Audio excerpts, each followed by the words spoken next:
Good morning. Good morning, everybody. Good morning to the over 220 organizations and individuals that have registered as of this morning to join our discussion today. And good morning to fellow panelists. My name is Paco Pangalangan, and I'll be serving as your moderator for today's virtual town hall discussion on BRI and corrosive capital, mitigating corruption risks in the Philippines. The discussion today will focus on the flow of capital from countries like China and how it's used as a form of strategic corruption to undermine democratic processes and institutions of receiving countries like the Philippines. At the same time, today's event is not only a discussion about corruption risks, but it is also one about the security challenges that the region is facing. And for this reason, this program is also this virtual town hall discussion is part of Strat-based ADRi's Foreign Policy Forum called the Indo-Pacific Discussion Series. To officially open today's virtual town hall discussion, may I please call on our first speaker, Dr. Kiko Magno, trustee and program convener of Strat-based ADR Institute. Professor Magno. Paco. Good morning, ladies and gentlemen. It's my pleasure to welcome everyone to our forum today. First of all, let me greet our distinguished keynote speaker, Justice Conchita Carpio Morales, and our stellar panel of speakers, Dr. Rene De Castro, Mr. John Morel, former COA Commissioner Heidi Mendoza, Professor Edwin Santiago, Dr. Alvin Camba, Attorney Terry Ridon, and Mr. Richard Haydarian. The Strat-based ADRi is organizing this important policy forum as part of its Indo-Pacific discussion series to shed light on the phenomenon of corrosive capital and to explore options on how to mitigate the corruption risks arising from the pursuit of China's Belt and Road Initiative in the Philippines.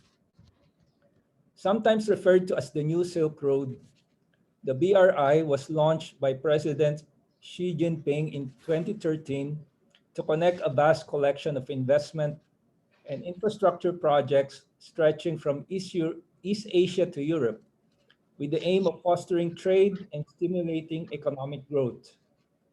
Since coming to power, President Rodrigo Duterte has warmed to China in exchange for billions of dollars in pledged Chinese aid, loans, and investments in infrastructure. In October 2016, Manila and Beijing negotiated $24 billion worth of deals and 13 government-to-government agreements. The Duterte administration's Build, Build, Build program, which pledged to usher in the golden age of infrastructure in the Philippines, coincides with China's BRI. Foreign direct investment and government-to-government development assistance are important for emerging economies. Foreign direct investment also indicates a stamp of confidence in the political leadership and long-term economic prospects in fragile states. However, it is becoming apparent that many overseas investment activities by authoritarian regimes are having a corrosive effect on democratic institutions and competitive markets in developing countries. Corrosive capital is often marked by opaque financial flows from authoritarian states that undermine the rule of law and democratic governance in other countries. This speaks about politically driven investment initiatives from authoritarian states. For instance, states that depended on China for economic partnership were hard-pressed to side with Beijing in international forums. On the other hand, the Philippines bartered a favorable international arbitral ruling over territorial claims in the West Philippine Sea in exchange for China's promised investments that did not fully materialize. Even the projects that proceeded are derailed due to social acceptability and accountability issues. Indeed, there is a need to scrutinize corporate ownership patterns, investment deals, and intergovernmental arrangements involving the Philippines and China to identify possible threats of state capture and manipulation.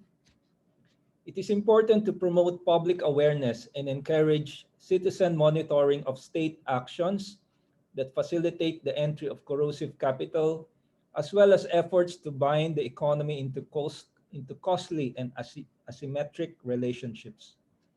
We should look closely on strategies to mitigate the corruption risks arising from corrosive capital and take active measures to prevent the forces within and without that undermine democracy and rule of law in the country. Again, I would like to welcome you to this wonderful event, and we do expect a lively and productive discussion on a critical issue of profound importance to our nation and the world. Thank you. Thank you, Professor Magna, for your opening remarks. At this point, I would like to turn the floor over to Justice Conchita Carpio Morales, former Associate Justice of the Supreme Court of the Philippines and former Ombudsman of the Office of the Ombudsman of the Philippines. Justice Carpio Morales, the floor is yours. Thank you. Thank you, Paco. Good morning to my esteemed colleagues and to our countrymen who have taken interest in joining this very timely forum. To organizer Stratbase, ADR Institute, thank you for having me.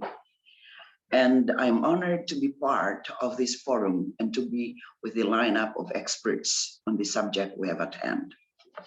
The Belt and Road Initiative, or BRI, as we know and is as often described, is an ambitious infrastructure investment effort which would connect a host of different countries across the globe with continually increasing geographical reach in order to reach and facilitate what the initiative identified as its major goals, such as policy coordination, facilities connectivity, unimpeded trade, financial integration, and people-to-people bonds. This is how it is made to be understood: rosy and inclusive, devoid of political interests. Ambitious as it is, the selling point of being a game changer in the geopolitical arena has enticed nations to take part in it. This is the case despite the growing notion that the BRI is far from altruism, but is essentially China's blueprint to advance its geopolitical interest and an embodiment of the Chinese dream of increasing its domestic and international power. Fitch Ratings, in its report on BRI-related risks, states that in some cases, genuine infrastructure needs and commercial logic might just be secondary to political motivations. Hesitations or cautiousness of global investors and nations alike might be valid in such case. But looking into the fiscal incapacity of some nations and their technological inadequacies to propel their economies through infrastructure development, one might understand why there are at least 60 countries expressing interest in the project in the early years, despite the associated risks. Countries, particularly those developing ones, may easily fall prey to the great promises of BRI, less mindful of the risks, such as debt trap, diplomacy, possible seizure of strategic assets, economic dependence, and even national security. This is the kind of trade-off that small countries heavily rely and weigh on when left with little to no other options. As in the case of the Philippines, the dire need to fund infrastructure project is how we possibly had our eyes moist over the promise of the Asian Infrastructure Investment Bank, or AIIB, to address the Philippines' investment needs and close the financial gaps among participating countries. incentivized by this or by any other political interest, not to mention how BRI would complement the government's vision of ushering a golden age in infrastructure. The current administration has softened to China in matters of territorial dispute and eventually cooperated with China under the BRI framework. This is not to say, of course, that the BRI offers no win for those who have signed up. Account would even state that BRI may contribute to economic growth and job opportunities with better connected infrastructure networks in local economies. Access to potentially profitable projects may be attained, and capitalizing on China's domestic infrastructure overcapacity and technological advancement would be beneficial to nations within and beyond the Belt and Road. What is key at this time in history is a matter of proceeding with caution and a matter of understanding and the underlying implications of this engagement to the government, to our society, to our sovereignty, and to our future as a nation. There is no such thing as free lunch. It is a matter of governance to try to balance the pros and cons of any engagement and cooperation, such that our values and what should be prime to our nation would never be compromised at all cost. Trade-offs are intrinsic part of any deals, but trade-offs are predictable and understandable.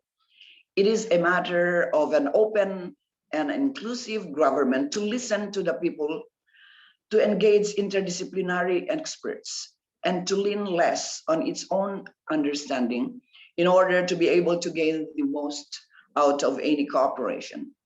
To borrow the word of an analyst, while it is recognized that the BRI can fast track our country's development, the homework, the hard work, and the studies are on us.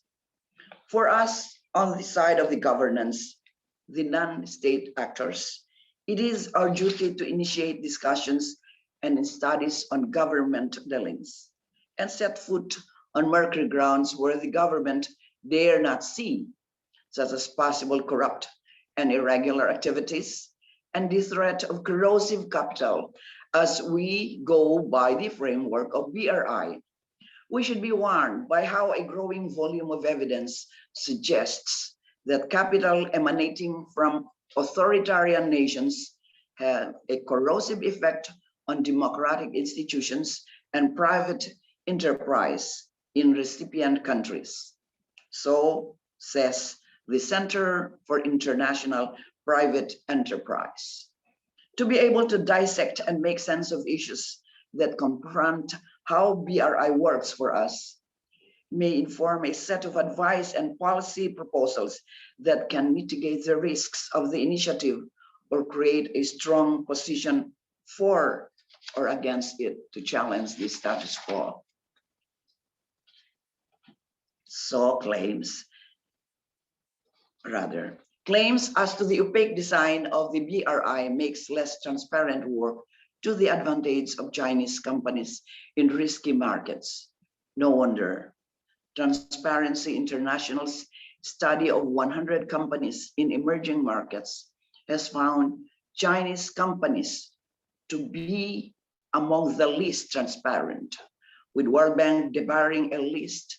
It's a long list of them and a specific company for alleged fraudulent activities for a highway contract in the Philippines, according to Center for Studies and for Strategic and International Studies. Fraudulent activities are not exclusive to Chinese contractors, nor BRI-related affairs, but since these activities could also translate to a use of big-ticket projects for exercise of political influence, vigilance on this matter is called for, especially as the country embarks on vigorous infrastructure projects that may generate business trend that give rise to undue favor to Chinese companies. For one, this issue of non-transparency has extended to the Chico River Pump Irrigation Project, an $88 million project largely financed by a loan from the China Export-Import Bank, bearing a contentious confidentiality clause, which disallows the disclosure of fine details even to the Filipino people, who are the ultimate bearer of the loan. This continued practice of denying transparency has also denied the Filipinos of the right to access information that would enable them to, among other things, determine their future and liabilities. This is an insult to the spirit of democracy, which allows for healthy discourse in terms of chartering the fate of a nation. If the BRI is ever to promote inclusivity, it is not to promote an onerous agreement in its favor. On a similar project, the Philippines' natural resources are being pitted as collateral in this transaction with China. The relevant clause states that the Philippines waives its sovereign immunity on its patrimonial assets, and assets dedicated to commercial use should an arbitration award be given against it. In other words, our patrimonial assets could be expended to satisfy China as the lender. This is onerous and a clear display of threats to its assets and imposition of might. In its lopsided nature, and with distaste for transparency, is a good recipe for corruption and favor to selfish political interest. The new Centennial Water Source Kaliwa Dam project is no alien to similar issues. Transparency issues and absence of an environmental impact study have plagued the project, which has seen and has been scrutinized for preferential treatment to China at the cost of feasible and sustainable development. In the words of this host's Strat-based ADR's Mr. Dindo Manhit, this pollute first, fix later mode introduced by China is a very dangerous thread to take, because it has catapulted China where it is today as manufacturing powerhouse. It has given rise to cancer villages and compromised citizens' health. It is a model that the Philippines should avoid at all costs, as no amount of economic success could substitute an ailing citizenry and a degraded environment. These are just the top of the head issues where we can demand more transparency and corruption risk measures. Of course, we all know that there is much more to this, and the ultimate collateral is our sovereignty as a people and as a nation. While it is early to ascertain and provide concrete accounts of how BRI has been used for China's expansion of power, the early signs are glaring and worrying. Sorry. If there is any truth to the cautions, then no better word than corrosive to describe how we are slowly being eaten away in the guise of great promises that would have far heavier trade-offs. I particularly find this kind of forum to be material in this respect. Our agenda today would traverse the context of China's economic policy down to how we would better our governance in the midst of present circumstances, and finally, to take a look at implications post the current administration. Our people need concrete illustrations on how the initiative affects and would affect us all, and how this necessarily challenges our values. We need to be concrete about the issues in an effort to guide our people away from being mesmerized only by the economic development side of the initiative.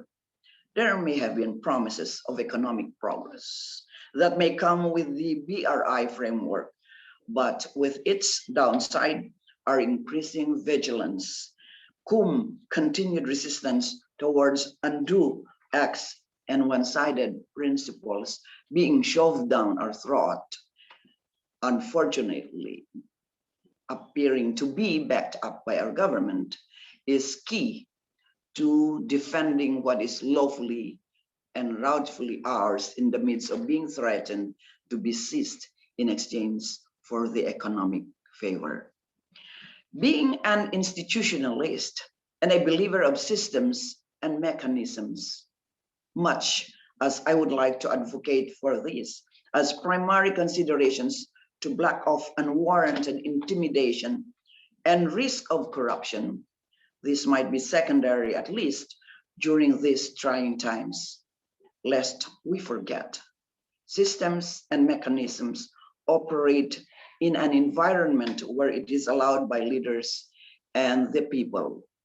No matter how much transparency and accountability mechanisms are in place, the choice of one person between upholding our rights and turning a blind eye from fear of might matters more in this time of rampant disrespect for the rule of law. We have seen how our rules have been sidestepped and how transparency institutions and mechanisms have been undermined. There is no stopping the discourse, of course. There is no stopping in improving governance and in crafting better mechanisms and programs. We do this in hopeful preparation for an approaching time when rules and laws are primary, when rulings are upheld and not thrown away, and when jokes won't absolve anyone of accountability. Maraming salamat po. Thank you. Thank you, Justice Carpio Morales, for your keynote My pleasure. address. Yes, po. We're honored that you've joined us this morning and that you've, for sharing those words. Thank you again, Justice Carpio Morales, and to Professor Magno for setting the stage for today's discussion. At this point, I would now like to turn to our stellar panel of speakers to discuss more about the different issues and risks associated with our topic today. First up, we have Dr. Renato De Castro, who is a trustee and program convener of Strat-based ADRi Institute. Dr. De Castro will be discussing China's economic statecraft as a tool of power used to push forward its broader political agenda in the region. He will be providing an overview on the different economic strategies that China has rolled out and how this impacts Philippine and regional interests. Dr. De Castro. Good morning, ladies and gentlemen. First of all, let me express my utmost appreciation for ADRi to give me the opportunity to again share my views regarding this very important topic. My presentation today is not original. In a way, it's a culmination of 3 projects that have been focused on the Belt and Road Initiative. 2 of these projects had already been published in 2 peer-reviewed journals. Now, one is on the effect on Philippine foreign policy, and of course, the other is looking at how the Duterte administration has basically adopted a policy of appeasement primarily because of the Belt and Road Initiative. But after the great speech by Justice Carpio Morales, I don't think I have anything else to say. I have a PowerPoint presentation, so let me share my PowerPoint presentation. Okay. So my focus is not simply on looking at Chinese economic statecraft, but basically looking at the Belt and Road Initiative as China's grand strategy. You know, it's encompassing. Now, it's not simply a matter of economic statecraft. To certain areas, you know, especially in West Africa, the Belt and Road Initiative has basically facilitated the establishment of Chinese military bases, naval bases.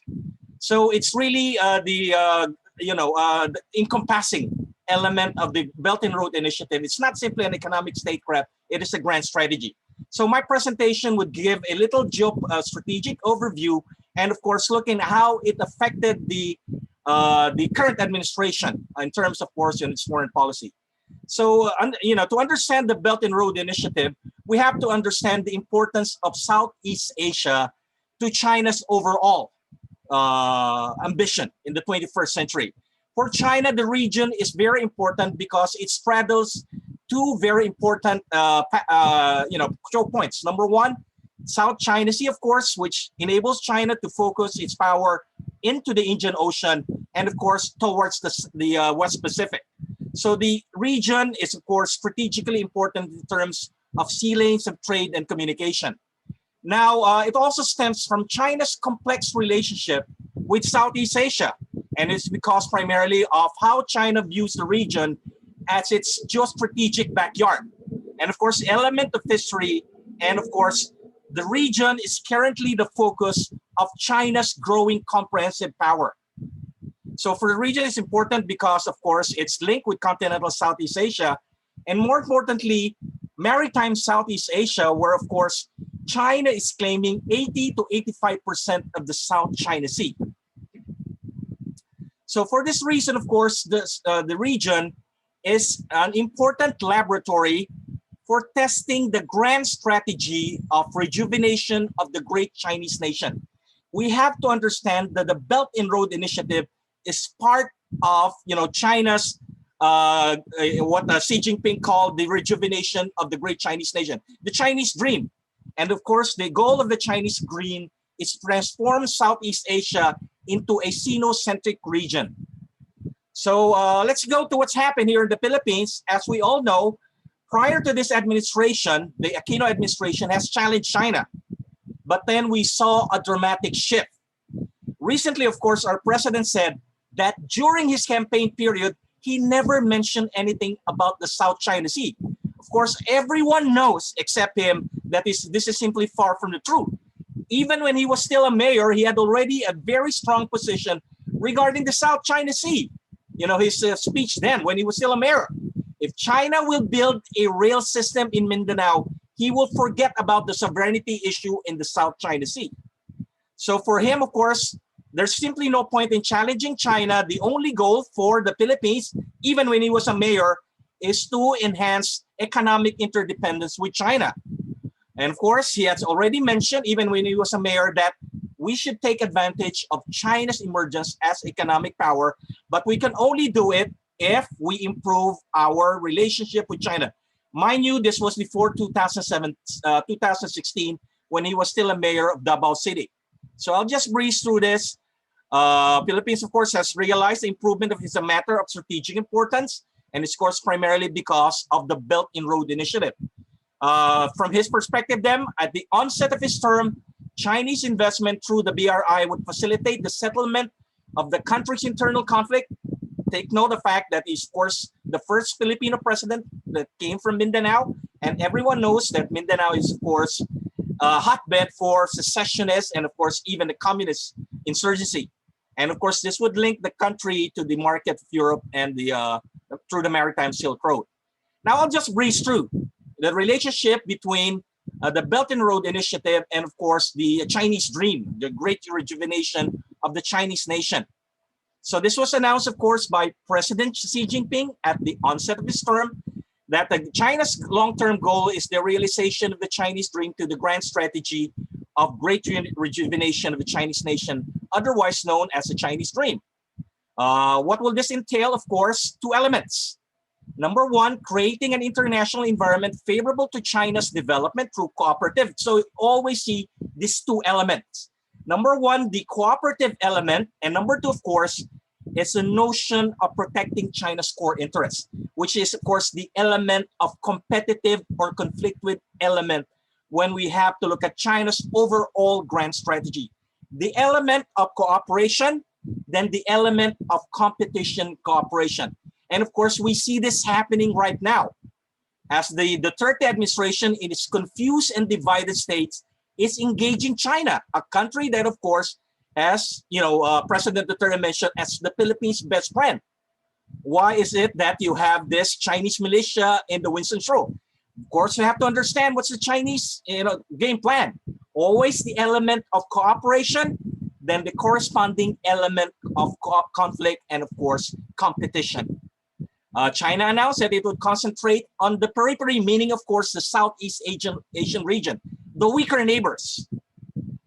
And of course, the specific goal is to drive wedge between countries that have problems with the US and China, of course, in terms of core interests, and of course, to eliminate the military alliances in the region, which China has considered as, of course, legacies of the Cold War that had to be addressed or, of course, diminished or weakened in the 21st century. As a world leading, of course, China has used geoeconomics, statecraft, and of course relied on economic power as a surest measure that if you have a good relationship with China, everything will be fine. And of course, as an element of bribe, of a carrot, inducing states to cooperate. I'll just breeze through this.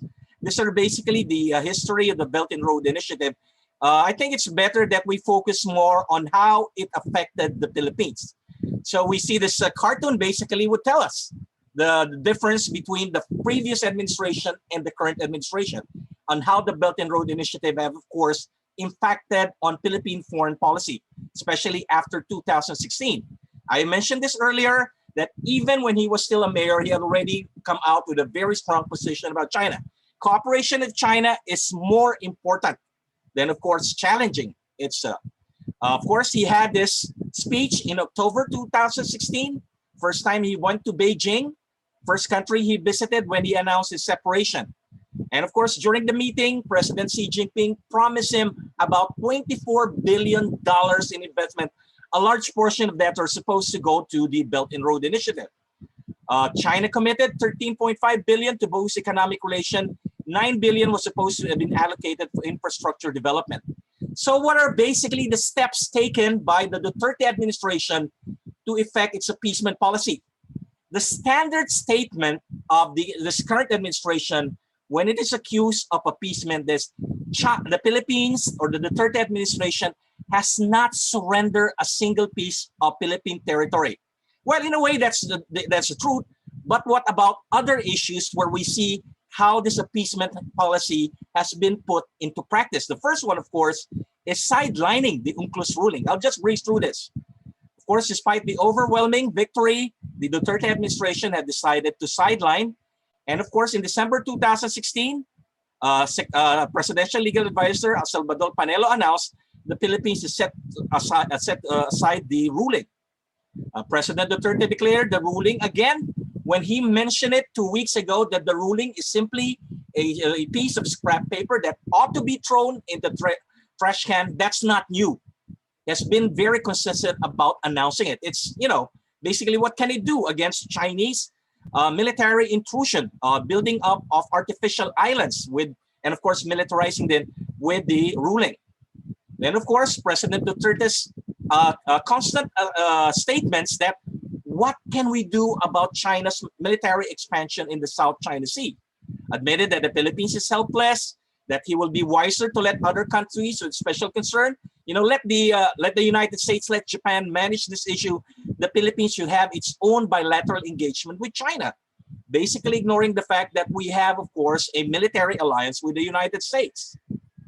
Then, of course, when he was asked this question about the Panatag Shoal, what can we do? Stop China, basically giving a go signal to China if China intends to build an artificial island and, of course, Bajo de Masinloc, and, of course, transform that island into a military structure. He will not do anything. What can we do?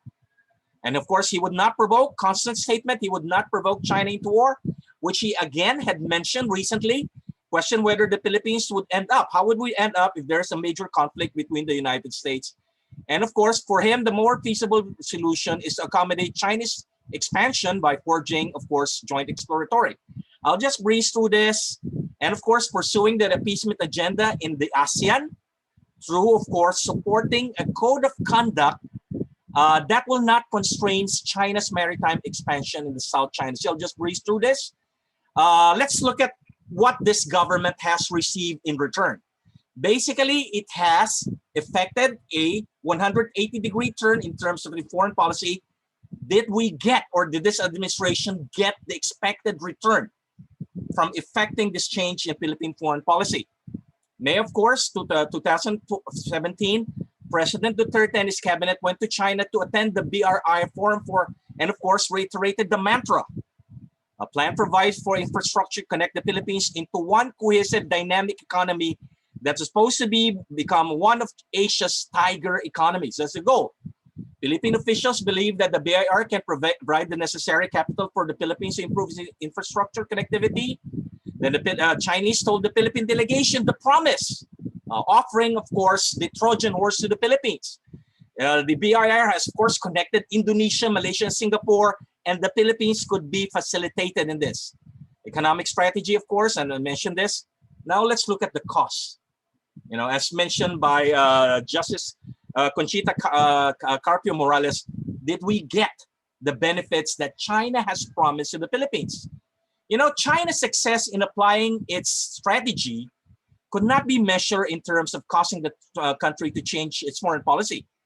You know, the effectivity of China's economic statecraft is shown by the fact that China was able to effect this change in Philippine foreign policy at minimal cost, simply because China did not deliver the promised economic goodies through the BIR. Ongoing BIR projects, and this will be mentioned by my colleague in De La Salle University, Edwin Santiago, the two projects, you know, that's far from, of course, what was promised by President Xi Jinping in October 2016. Ongoing BIR projects in the Philippines included the two constructions of two bridges in Manila. They're not yet completed. Supposed to be a projected larger South Long Haul Railway that will connect ports and special coast operations. And of course, these are still promises. However, there is no single major port development project. Of course, you have those those water irrigation projects, but they're not in line with the goal of the BRI, which is, of course, connectivity. Would have more in line with the BIR's thrust of increasing regional connectivity, allow the Philippines to be linked to the maritime Silk Road. How can those two dams connect the Philippines into the maritime Silk Road? So this is a clear and, of course, very relevant question. And a couple of Philippine government officials had admitted that the BIR project is simply a pie in the sky. You have, of course, currently, of course, he's the governor of the central bank, said that Philippines' lack of experience in certain technology roles, of course, prevented it. Then, of course, you have the study by my former colleague in the International Studies Department in De La Salle University, who's also one of the speakers about the project. 15 billion were negotiated between, of course, the rest of the project is installed. And of course, observe that Chinese private capital, of course, has been dynamic, but not in terms of the public. Then, of course, you have the Nomura Research Institute believes that China's funded project in the Philippines risk delay not only because of technical issues, but because of domestic political struggles, possible change in Philippine. So it will be very crucial. The next year election would determine whether indeed the Philippines would receive more from the BIR project. But of course, this is also linked regarding what will be the foreign policy of the Philippines after, you know, you have the next president in 2022. Then, of course, issues related to the South China Sea dispute, also issues regarded with domestic actors that are, of course, very wary of the projects, like, of course, the military, and more significantly, the Filipino people who are still very distrustful of growing China's economic presence in the Philippines. Now, let me go to some of my conclusion. Relevant to the South China Sea dispute, the BIR has, of course, enabled China to foster greater stability in its peripheral region in Southeast Asia. And of course, lured by the BIR, President Duterte's current actions have, of course, undone the policies of the previous administration. He basically has showed his sensitivity to Chinese economic interests. Of course, appeasement policies work because of prospective economic windfall from the BIR that would, of course, finance its unprecedented infrastructure development project. But of course, the reality is that implementation of several BIR projects in the Philippines have been delayed for a number of reasons, which I do not need to emphasize now. And of course, in the end, by wielding the BIR, it's its quintessential tool of its grand strategy or economic statecraft, China has effectively stabilized or pacified one of its neighboring states that, of course, had challenged China's maritime expansion recently, in the past. But now, of course, is competing with Cambodia to become China's best friend in Southeast Asia. As a component of BIR provided China with a very effective instrument, creating wedge between allies, the Philippines and the United States, and having impact on its core interests in the South China Sea. So I end my presentation here, and I'm looking forward for the Q&A later. Thank you very much for your attention. Yeah, thank you, RDC. Thank you, Dr. De Castro, for contextualizing China's economic statecraft vis-a-vis the West Philippine Sea issue as well. You mentioned the Q&A, and I thank you for doing that, because I was going to ask our participants to please use the Q&A function to throw our speakers some questions, and we'll get to it hopefully at the Q&A. So yeah, again, thank you, Dr. De Castro. Next up, we have our next speaker, joining us all the way from halfway around the world, Mr. John Morrell. He's a regional director for Asia and the Pacific for Center for International Private Enterprise, or CIPE. Mr. Morrell will be giving a regional perspective on corrosive capital and the impact of China's Belt and Road Initiative and the current challenges of governance and sustainable development. John, the floor is yours. Thanks, Paco. And thank you to ADRi for inviting me, but for putting on this event. CIPE is working with ADRi, looking into the governance impacts in the Philippines of Chinese state-backed loans and state-backed investment out of China coming into the Philippines. It's a phenomena that CIPE calls corrosive capital. And CIPE defines corrosive capital as state-backed capital flowing from authoritarian regimes into emerging markets. We're talking about China here today, the BRI initiative. CIPE's work on corrosive capital isn't limited to China, however, because I want to provide not just a regional, but also a global context within which CIPE views this. CIPE's work on corrosive capital is not limited to China, and it didn't start with China. It actually started with Saudi Arabia. A few years ago, some of my colleagues of mine and I, including a few who are on the call here, Ryan Evangelista, CIPE's country director in the Philippines, we were assessing global threats to democratic governance. And even though the Arab Spring was several years removed, the conversation turned to the Arab Spring and what Saudi Arabia did to effectively quash a lot of the democracy movements that the Arab Spring gave birth to, but ultimately very few of them went anywhere. It was in Egypt. Egypt, a few years after the Arab Spring, had a coup. The Muslim Brotherhood was kicked out by the military, and General al-Sisi made himself president. When that happened, and I don't think the United States, I'm not taking a position on whether or not that's a good thing or a bad thing, but it happened. Everybody knows it happened. Al-Sisi led a coup, took off his uniform, put on a suit and a tie, and started calling himself President al-Sisi instead of General al-Sisi. When that happened, the United States tried to use as leverage over Egypt the money that the United States gives Egypt every year. It's in the billions of dollars, mostly in military assistance, but the United States gives, it's part of a treaty arrangement that the United States has with Israel and Egypt, dollar for dollar. The military aid that the United States gives Israel, which is well publicized, the United States also gives to Egypt.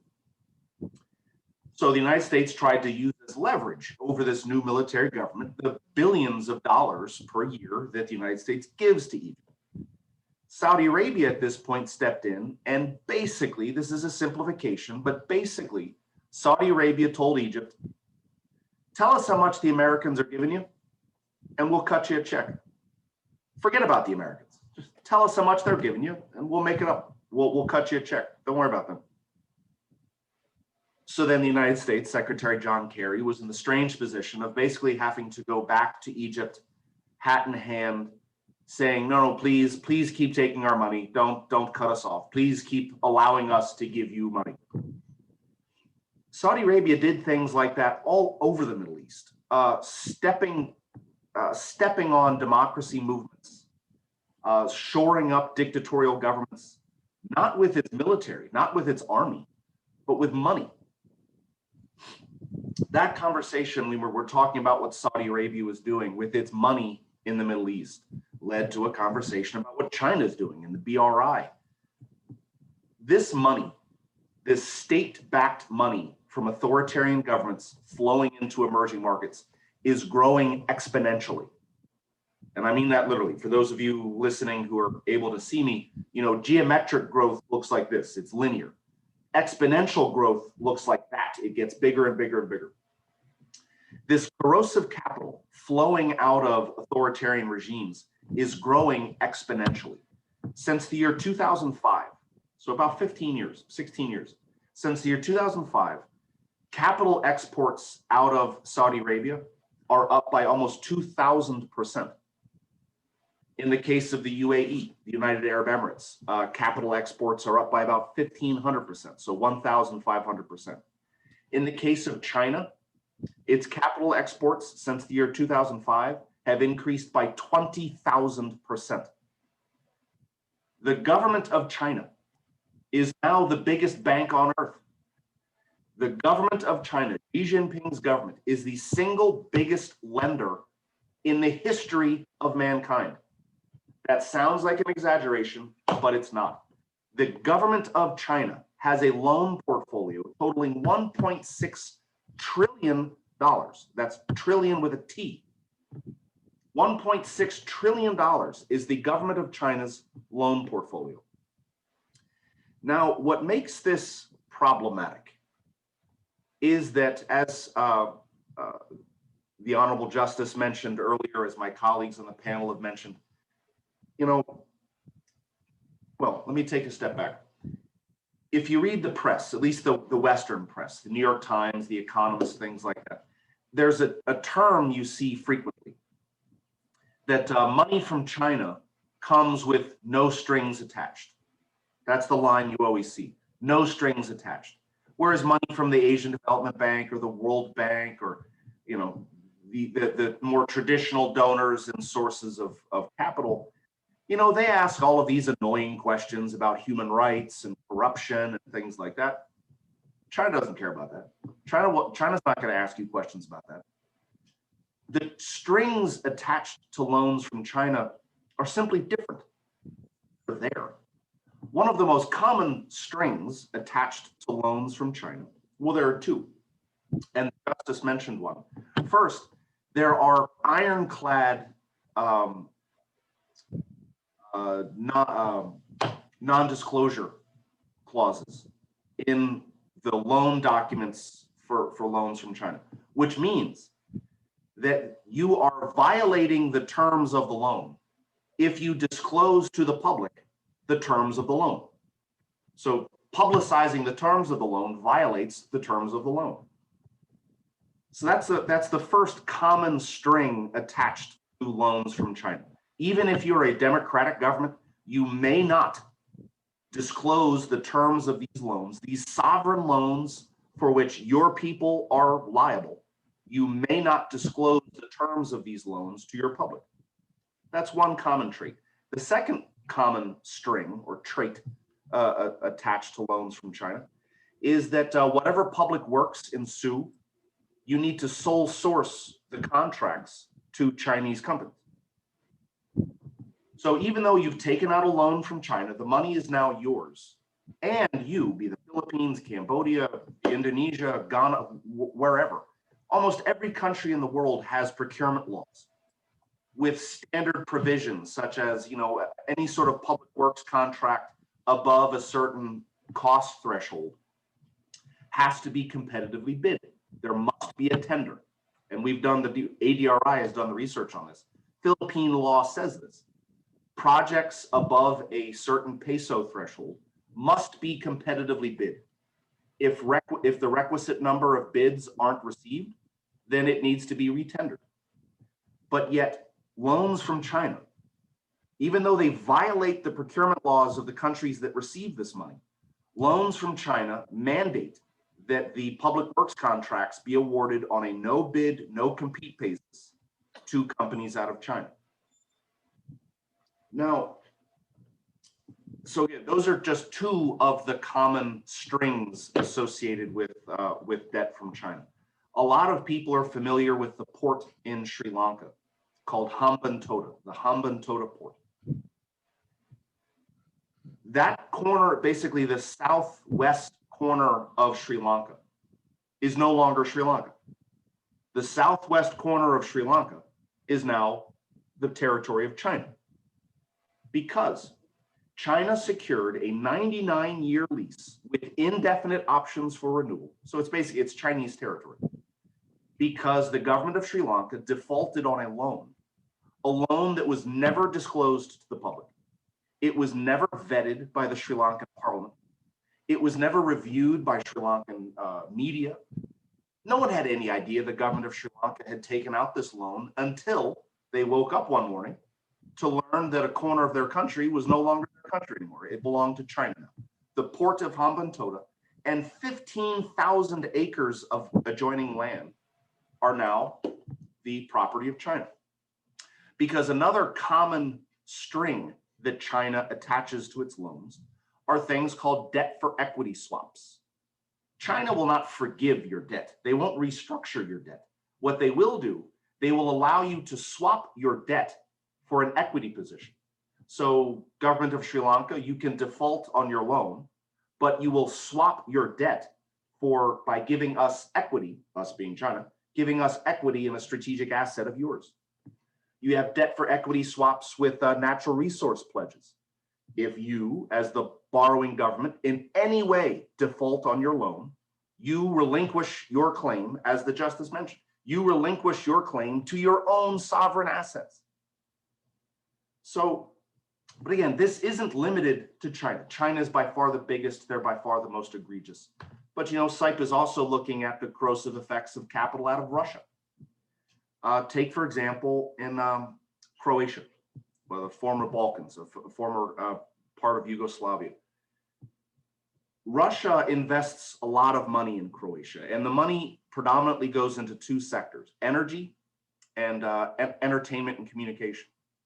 So Russia buys up oil, but they also buy newspapers, and they buy professional soccer teams and things like that, or football. You have to excuse my American terminology.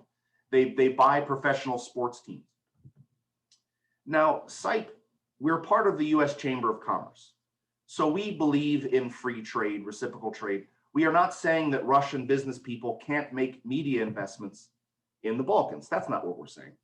What we are saying, though, is that if you're reading a newspaper in Croatia, you should have the ability to know that the newspaper you're reading is owned by a shell corporation with ties to the Kremlin. That probably influences their editorial coverage. And you saw this play out in real time when Macedonia had a referendum to become North Macedonia. Russia didn't want the country to change its name because that was a precursor to North Macedonia joining NATO. So Russia used its media investments to actively campaign against the name change, not by using bots and fake social media accounts like Russia did in the United States. It was running newspaper ads. It was running television commercials, lobbying the people of Macedonia to vote no on its national referendum. So Russia and China are weaponizing its capital. They're weaponizing debt and investment.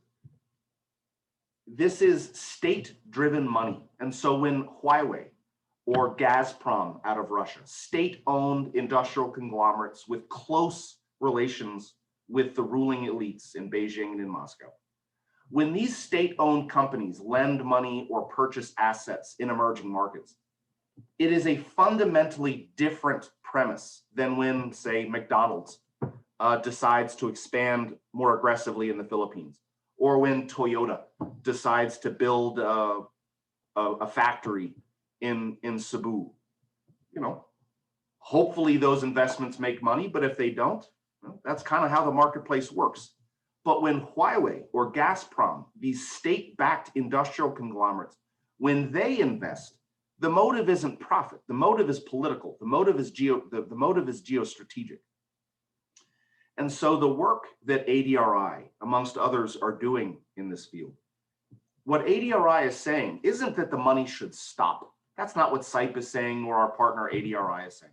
We're not saying that the Philippines shouldn't do business with China anymore. I mean, it would be ridiculous to even state that. I mean, no one could stop China from doing what it's doing, and no one should try to get the Philippines to stop doing business with China. So we're not trying to make this money stop. In SIPE's corrosive capital work, again, working with ADRi, Strap-Base, amongst others, what we're trying to do is, how do we increase transparency and accountability of these capital flows so that we can mitigate the disruptive effects that these capital flows have on democratic governance?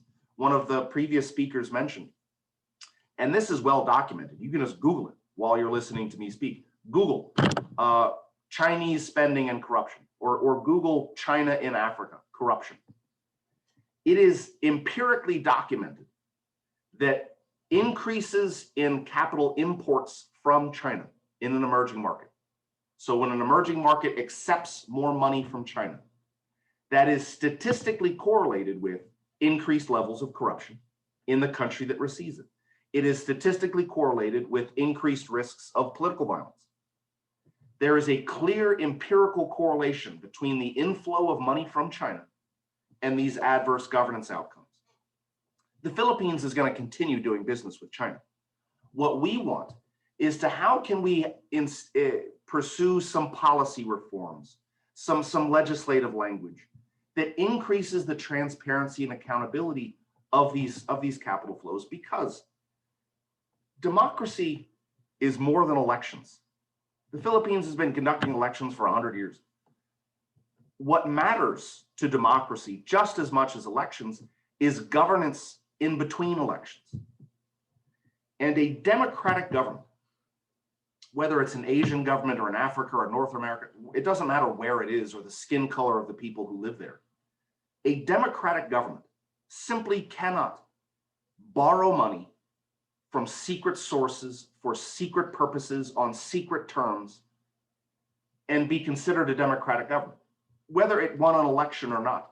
A democratic government simply cannot do these things and still be upholding the principles of democracy. So what SIPE is trying to do, again, working with fantastic partners like ADRi, Strap-Base, is to demystify this corrosive capital out of China, to mitigate the effects that it has on democratic governance and human rights in the countries that receive it. That's the goal of SIPE's work on corrosive capital. How we go about trying to do this is we identify specific gaps in governance that money from China is known to flow through, such as weak beneficial ownership laws, which is the case I mentioned in Croatia. Beneficial ownership laws, corporate beneficial ownership. Basically, it's a disclosure requirement mandating that a company formally disclose its owners. When beneficial ownership laws are too weak, it becomes possible for a silent partner to have a controlling stake in a company, and that controlling stake is never disclosed, even if the controlling interest is a foreign government. So what we're trying to do in the Balkans, in Croatia, is to increase, or is to strengthen beneficial ownership laws.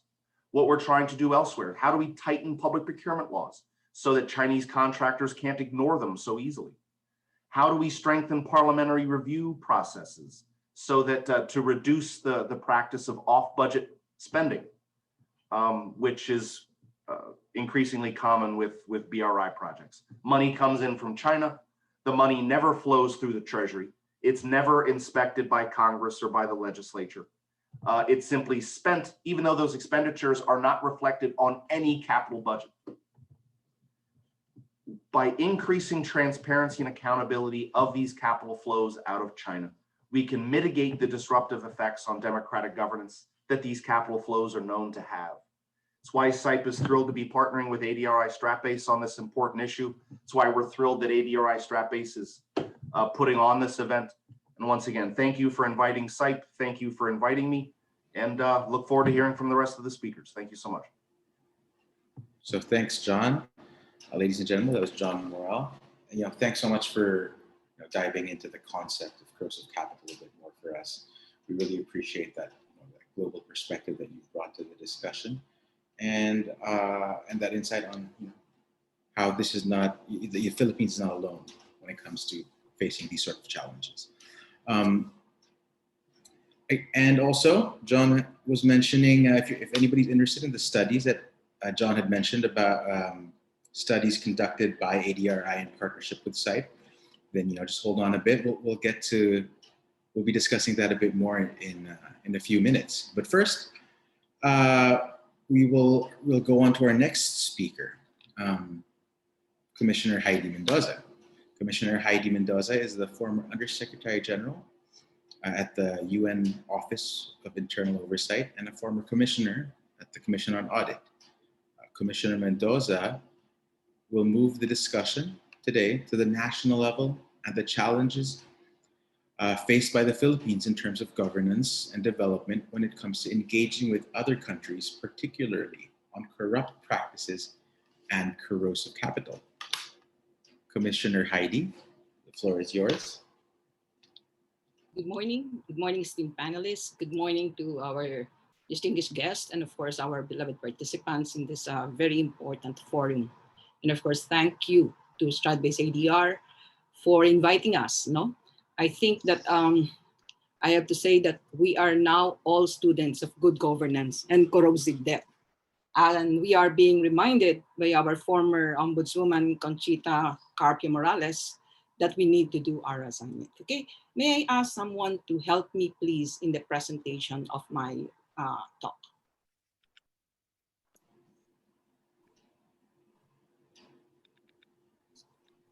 Special greetings to His Excellency, the Ambassador of the Austrian government to the Philippines, and of course our beloved former Secretary of the Department of Foreign Affairs, Secretary Albert Romulo.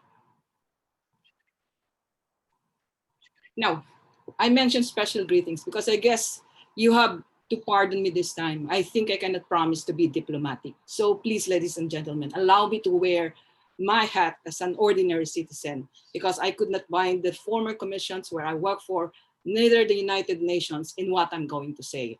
I also have to beg the indulgence of the academicians, the researchers in this room, because I feel like, well, I failed to observe some academic discipline. I would have to disclose, but I can assure you that this goes with all the passion and the firebrand very much associated with yours truly. Okay, can we begin and show the first slide, please? So I'm going to talk about corrosive capital and the challenges to the Philippines. I'm sorry, I think I have a very limited discussion in terms of other countries. No, I believe that this is very crucial to our country, especially at this time. So maybe I don't need to spend a lot of time in this slide. Can we move on to the next?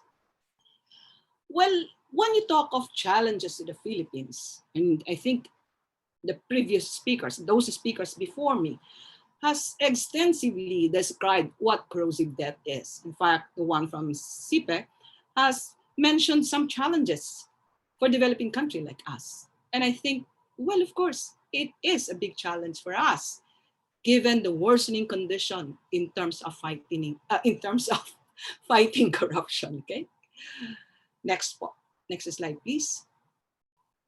Not only that, I guess when you talk of the weak rule of law, I have to be fair. We have always been under a real weak rule of law, even in the previous administration, right? But this time it's worse. If there is I think a better word for weak rule of law, I think I would have used it, no? Well, currently we're being ruled by an oppressive authoritarian regime, a very weak government oversight.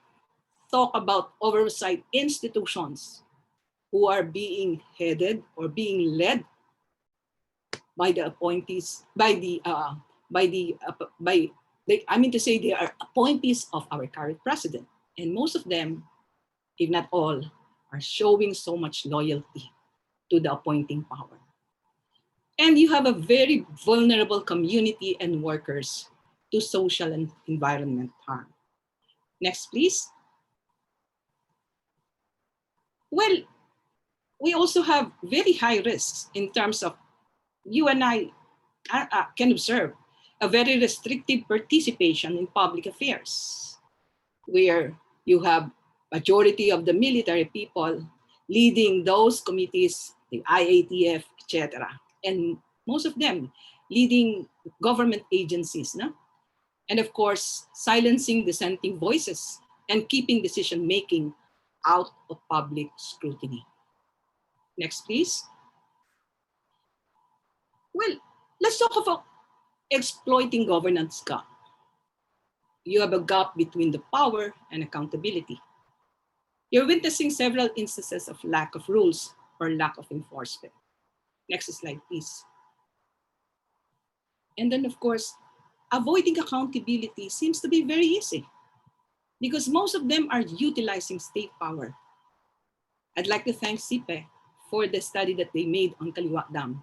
Actually, it's just the article that I have read, and by reading it, only the single article, it brought back all the passion and whatever is remaining in me after I left government. So in terms of utilizing state power, let me just quote something that this paper has mentioned. You heard the president announce that he will use extraordinary powers of the presidency to bring an end to water shortages in Metro Manila, even if the solution may pose environmental damage.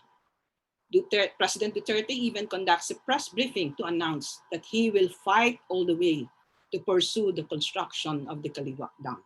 Talk about utilizing state power. Next, please. If you read this paper that was produced by CIPE, Kaliwa Dam is a project that has been an on and off in government's major infrastructure since 1970s. It has not taken off ground primarily because of issues relating to the environment and its socio-cultural implications. Now, adding fuel to the controversies is the involvement of China in the project funding, which has led to a petition before the Supreme Court asking for a declaration of the loan agreement illegal and void. But Velasco asserts that the NCWS KDP is a done deal. Next slide, please. When you have captured state actors, how do you expect them to observe compliance with regulatory processes? No? And when we talk of state actors, let's try to have a glimpse of some government appointees. Let's take a look at their qualification and experiences. No? You have someone saying something like, however, consistent with his earlier and other statement, has sternly announced that the project will proceed with or without the permission from the local government unit of my home province. Come to think of that. And we know exactly that this is against the local government code. No? And we have the Director of Environmental Management Bureau issuing the necessary certificate or clearance for the implementation of the project. You have the famous DNR Assistant Secretary and of course, the Undersecretary was very much involved with the Dolomite project, saying that the ECC was issued because it was a priority project of the government. And take note, the agency had no recourse but to approve it. Next slide, please. Now, as I was reading it, my attention was caught by some onerous provision in the loan agreement. And you know, my dear ladies and gentlemen, memories of my life as an auditor suddenly came rushing. What about the loan terms, the confidentiality clause, the waiver of immunity, and the arbitration terms? As I have said, when you have the state itself using its state power to defend those people who are causing problems in terms of this, in terms of our government. We have a former NEDA secretary saying we need more friends, and China is one of them. Next slide. Well, let me cite from the report a provision. In the event of a default or dispute in loan agreement that will be subject to arbitration process, the patrimonial assets could be expended to satisfy the lender. Patrimonial assets are public properties that are not intended for some public service or the development of national wealth, as provided in Articles 420 and 421 of the Civil Code of the Philippines. Of particular focus in this discussion, a patrimonial asset is the gas-rich Reed Bank or direct-to-bank, which according to retired Supreme Court Senior Associate Justice and our chairman of Isambayan, Antonio Carpio, they could end up being the collateral. This provision in loan agreement served to fan the flames of controversy in light of the much publicized debt trap that Sri Lanka, Djibouti, Maldives, and other countries have reportedly found themselves with China, where they have to give up their strategic assets. Next slide, please. Well, let's talk about procurement vulnerabilities, because when you approve the loan, of course, you will be contracting, you need a contractor to implement the project. And so you have no choice but to observe or follow the procurement rule.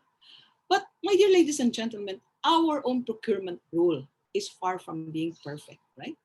And there are many vulnerabilities, but let me just focus on a few of them. One of which is in terms of selection. And I think I'm a little bit diplomatic, or I'm trying to be a little bit diplomatic in saying that there is a risk of rig bidding. Because if I'm my usual self, I would say there is rig bidding. One of the issues about the project is the choice of the project contractor, China Energy Engineering Corporation Limited. Ladies and gentlemen, allow me to talk in Tagalog because I think my fellow Filipino should hear this. Ito po yung utang na tayo po ang naghihirap magbayad. Subalit, ito pong ating inutangan ay siya rin po ang magbibigay kung sino po yung kontraktor at saan po tayo bibili ng ating mga equipment at ng ating mga supplies. Kumbaga po, ito ang sinasabi nating iginigisa tayo sa sarili nating mantika. Now, for the sake of the foreigners in this forum, Matoto in his analysis said that all ODA funders typically link their loans to the procurement of equipment and services from their respective countries, such as in the case of Saxim loan using China equipment and contracted supplies. Next slide, please. Overall, economic liberalization and globalization policies combined with existing governance gaps and other systemic barriers to justice have produced an environment that is conducive to corporate misconduct and impunity for environmental damage and human rights abuses. Next slide po. Like globalization, development funded by corrosive capital deprives the country of the intended benefits. And indeed, we are facing the danger of a debt trap. Next slide. Talk of existing laws. We have the United Nations Conference on Trade and Development Principles, promoting responsible sovereign lending and borrowing, as endorsed by the United Nations General Assembly in 2010. You have resolution number 253, which calls for a Senate-led inquiry in aid of legislation on foreign loans contracted in the last 15 years.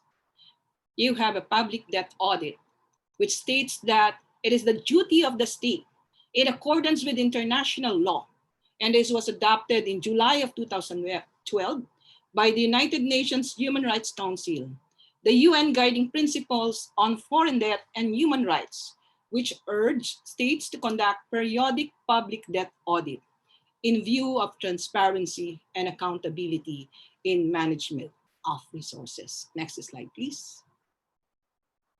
Now, let me give a little background in terms of auditing public debt. Auditing public debt may be in 4 official types.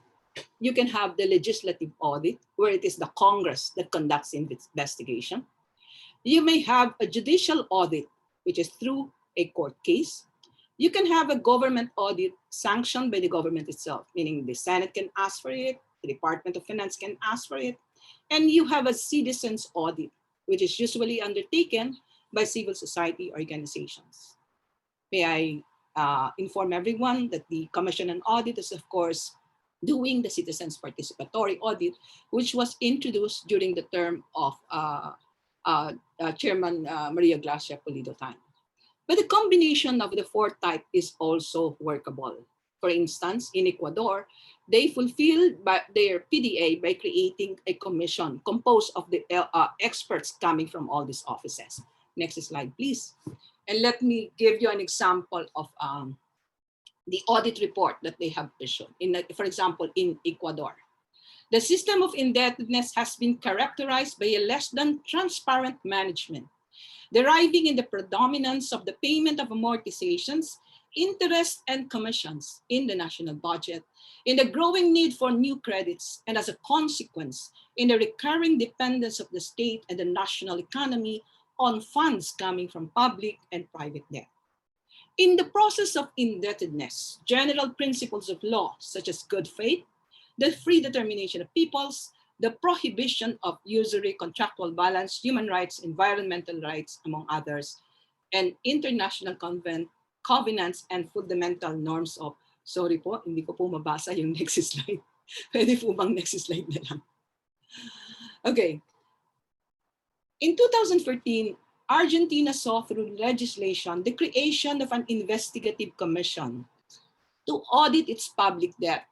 Such was the Argentines' legislature response to the fervent call of campaigners to perform audits and discover any odious or illegitimate loans, which according to them should not be paid for the Argentine government. Sabi po ng mga bagets, sana all. I'm looking forward to the time when we can stand up and fight for that repudiation of all debts that has been illegally obtained or all debts that has onerous provision. Next slide. A group of financial experts in the Committee for a Citizens Audit on Public Debt prepared a report derived from numerous local debt audits. The report drew several conclusions, such as illegitimate debts comprising 59% of French Republic public debt, mainly because of excessive interest rates, and that more and more of the decreasing tax revenue plus other financial resources are being used solely for interest payments. While I am reading this, I'm actually beginning to be nervous of our own country. I'm beginning to realize how worse is ours.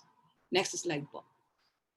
In terms of Georgia, in the case of Georgia rather, for the period 2010 to 2014, the State Audit Office of Georgia conducted its performance audit of public debt management. The audit revealed several deficiencies in their debt management, like the lack of risk assessment of agencies concerned. Now, let me pause here a while. Talking of risk assessment. Well, during the discussion of the loan agreement, it was mentioned in the provision about the use of the patrimonial asset. And of course, there were some complaints coming from the citizen, etc. And then you have an undersecretary of the Department of Finance saying, well, we need not worry. Anyway, we will not renege on our payment. And then someone else, another government official saying, oh, we're good payers, we are responsible. And all along, I thought, that the government is practicing risk management. And all along, I thought that before we approve any loans in the name of the Philippine government, whom every Filipino is about to pay or every Filipino is paying, akala ko po may comprehensive na risk assessment. Anong klaseng risk assessment? Yung sinasabi mong hindi naman mangyayari na tayo ay hindi magbayad. O ayan, COVID-19 tayo. How far or how near are we from the said risk? Among the audit recommendations, of course, let me continue, are the evaluation of contingent liabilities in the conduct of macroeconomic analysis, the monitoring of debt portfolio, and comparative analysis of available funding opportunities. Next slide, please. Now let's take a look at the Philippine debt management. You have Republic Act 8182, which requires the president to submit a separate report to both houses on the loans and grants incurred by the government. Also under RA number 245, the president has to submit or transmit to the Congress a detailed statement of all expenditures. You have an act excluding official development assistance from foreign debt limits and providing ODA resources to be optimized for the priority development projects of the government dated 11 June of 1996. And recently, you have a COA Circular 2018-022 creating the Public Debt Management Audit Division. Next slide, please. Now, as if the challenges are not enough, let me go through on the accountability side or on the audit side. Unfortunately, there is no thorough report on public debt. I visited the website of the Commission on Audit, and I was surprised to find out that the latest audit report on public debt was issued during the time that I was still there. There is, of course, the so-called lack of skills and knowledge on public debt. No? That's why later on I will discuss with you that maybe one of the recommendations really is, let's bring on the public debt debate. If you have auditors who have very limited skills and who have very limited knowledge about public debt, what do you expect among the citizens? And then, of course, majority of the respondents, or 65% of those respondents, the PIDS of the Commission on Audit did a survey sometime in 2015, and this is a pie chart showing the distribution of audit findings in terms of the audit reviews conducted on foreign debt. Well, of course, you have a minimum of 3% for incomplete data. You have non-disclosure of contingent liabilities. Well, this is serious. When you don't have, you are not aware of what your contingent liabilities are. I think this is something important because we're going to pay this, right? You have a higher actual borrowings than the amount programmed. Isn't this alarming? You have borrowed and programmed something, but you have a higher actual borrowings. No? Inconsistency in the treatment of liabilities, inadequate estimation and monitoring of contingent liabilities. This is dangerous. Non-assessment of risk related to amount borrowed or to be borrowed, and of course, combination or two or more of these findings. May I ask, please, to move to the next slide? The current public debt audit does not ostensibly check or monitor project implementations. So how are we going to find out if we're getting the value of our money? If we are getting the project for which these loans were obtained?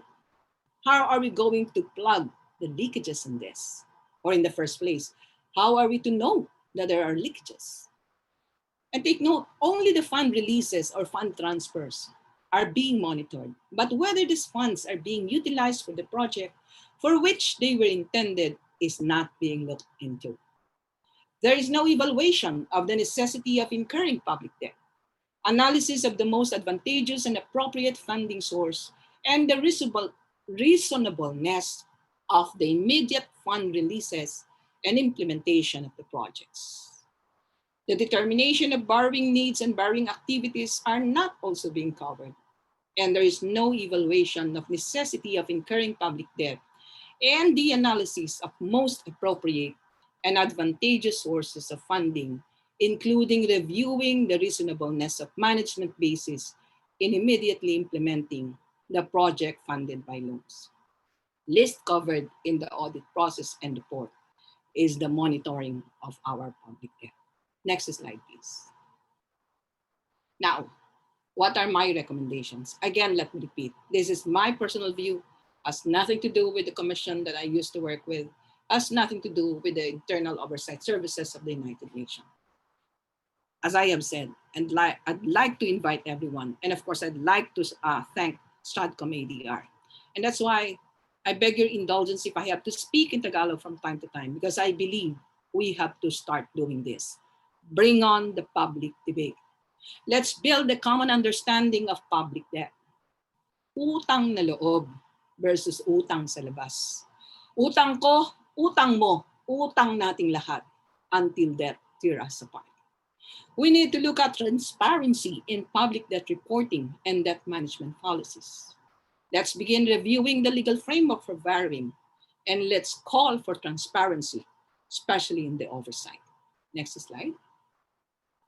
Now, on a general note, of course, palabok na lang siguro. You talk of, declining performance in terms of fighting corruption.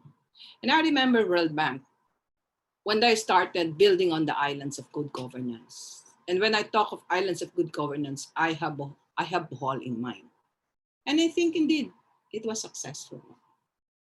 I think the local government of Bohol has been a model in terms of observing good governance. Not only that, in terms of involving people's participation in most of their projects, and then of course in local governance matter. Not only that, I think they are also modeled in terms of utilizing grants and loans from our development funders. No? Now, there is another paper that I read, which is about something like zones of good governance.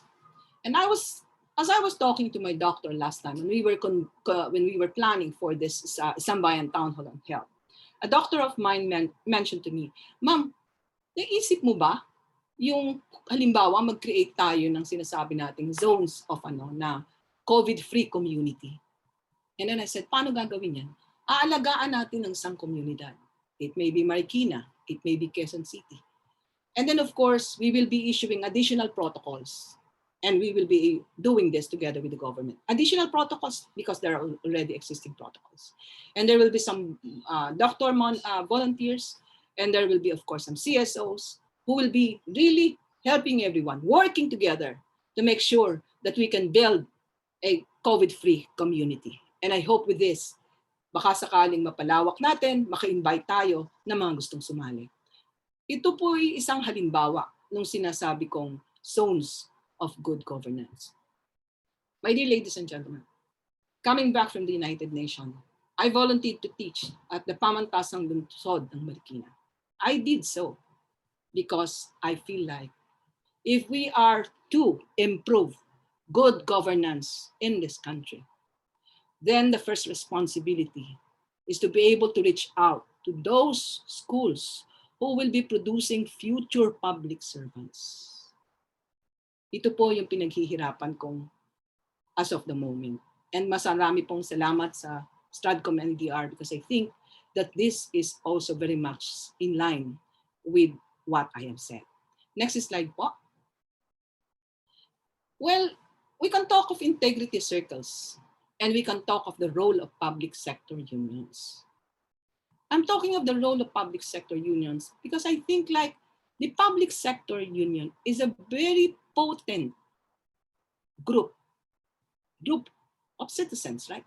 Public servants, which I feel can do something in terms of checking integrity violations or perhaps echoing information that they have gathered from internal discussions with regards to possible risks in terms of managing the affairs and resources of government. Next slide, please. Next, of course, is the so-called iQuenta. iQuenta, of course, is an initiative that we have started together with the School of Government in Ateneo School of Government, which of course harness digital resources. No? Para bang tinatawag ko dito, this is the data mining thing. Let us ask government partners to share their information, their data, and let's mine the available data and convert them into useful information or infographics. No? In iQuenta, when this was launched with the Commission on Audit sometime in 2013, I think, or 2014, kahit na yung simpleng information lang, like how much yung foreign loan ng Pilipinas, how much dito ang utang ng mga gobyerno. Let me pause here a bit and share with you an experience we had in one NGO in Iloilo. Sabi niya lang, Hides, pwede ko bang makuha yung internal release allotment ng bawat munisipyo? And then they placed it in a tarpaulin in front of the church. And people began asking, ay, may IRA pala kami, ganito pala kalaki. So again, we need not reinvent the wheel. I think we just need to refresh our minds and review the different initiatives we have done in the past and think, how are we going to do to practice them again? Next slide. Ladies and gentlemen, my fellow Filipinos, listeners and participants to this very important talk, please allow me to end this PowerPoint of mine by reciting a poem for you in Tagalog. Alam mo ba yung feeling na ibinenta ka ng sarili mong ama? Masakit, di ba? Tatay Digong Kanyo, siya mismo. Di lang tayo binusabos, sa utang tayo ay iginapos. Ibinenta ang ating soberenya, kababayan natin hiniyapa. Ito ba ang makamahirap? Bakit siya ngayong nagpapahirap? Galunggong na lang ang kayang ihain, ano ba't inaagaw pa rin? Dagat kung saan sila galing, hinayaang angkinin. Wala nang laman ng ating tiyan, puno pa tayo ng kahihiyan. Walang mukhang maiharap, trabaho'y walang mahanap. My dear ladies and gentlemen, His Excellency, the Ambassador of the Austrian government, very loved and well-respected former Ambassador, Secretary of Department of Foreign Affairs. When I was still in the United Nations, as I walk along the corridors of the General Assembly, there is a huge display of this Belt and Road Initiative of China. And everyone, of course, is on praises. No? Now we think of corrosive capital and the many practices that China's doing to this country and many other countries in the world. And let's talk about, right now, UN is talking about sustainable development goals, human rights, care for environment. My dear participants, esteemed panelists, it is high time to bring on the debate to the international community. Corrosive capital is depriving the benefits that is supposed to accrue to the country who obtained the debt. Let us bring on the debate. And again, thank you very much, Stratcom ADR, for bringing back the passion. At meron lang po akong isang request. Pag-usapan po natin ito sa mesa, sa tambayan, sa kanto. In other words, himayin po natin ito hanggang sa bawat mamamayan ay nakakaintindi kung paano tayo pinahirapan sa ating mga pagkakautang. Maraming salamat po. Magandang tanghali, and I would like to listen to your question and answer portion, but I may have to leave for the meantime due to a family emergency. But I will go back again during the, I hope I can rejoin again during the question and answer forum. Thank you very much. Thank you very much, Commissioner Heidi. Thank you for your candidness and for sharing your insights on governance, the lack of transparency, and of course for reminding us what is at risk and what we as citizens and what our policymakers can do to mitigate some of these risks. And of course, for highlighting the need for citizen participation and that healthy debate that you mentioned. So thank you very much, Po, and we hope that you can come back later for the Q&A. Next up, I'll be moving now to our next speaker. Our next speaker is Professor Edwin Santiago. He's a fellow at Strat-based ADRi Institute. And he'll be discussing something that I feel like I almost don't have to introduce, because almost all of our speakers that have come ahead of him touched on either the studies he's conducted or his talk in some way, but let me give it a shot anyway. So Professor Santiago will be reporting on his case studies on Chinese-funded infrastructure programs currently being implemented in the Philippines and how these have progressed over the years and how these could impact Philippine interests in the future. As mentioned, these studies are part of a partnership of Strat-based ADRi Institute with SITE. And we're looking forward to Professor Santiago's talk. Professor Edwin? Okay.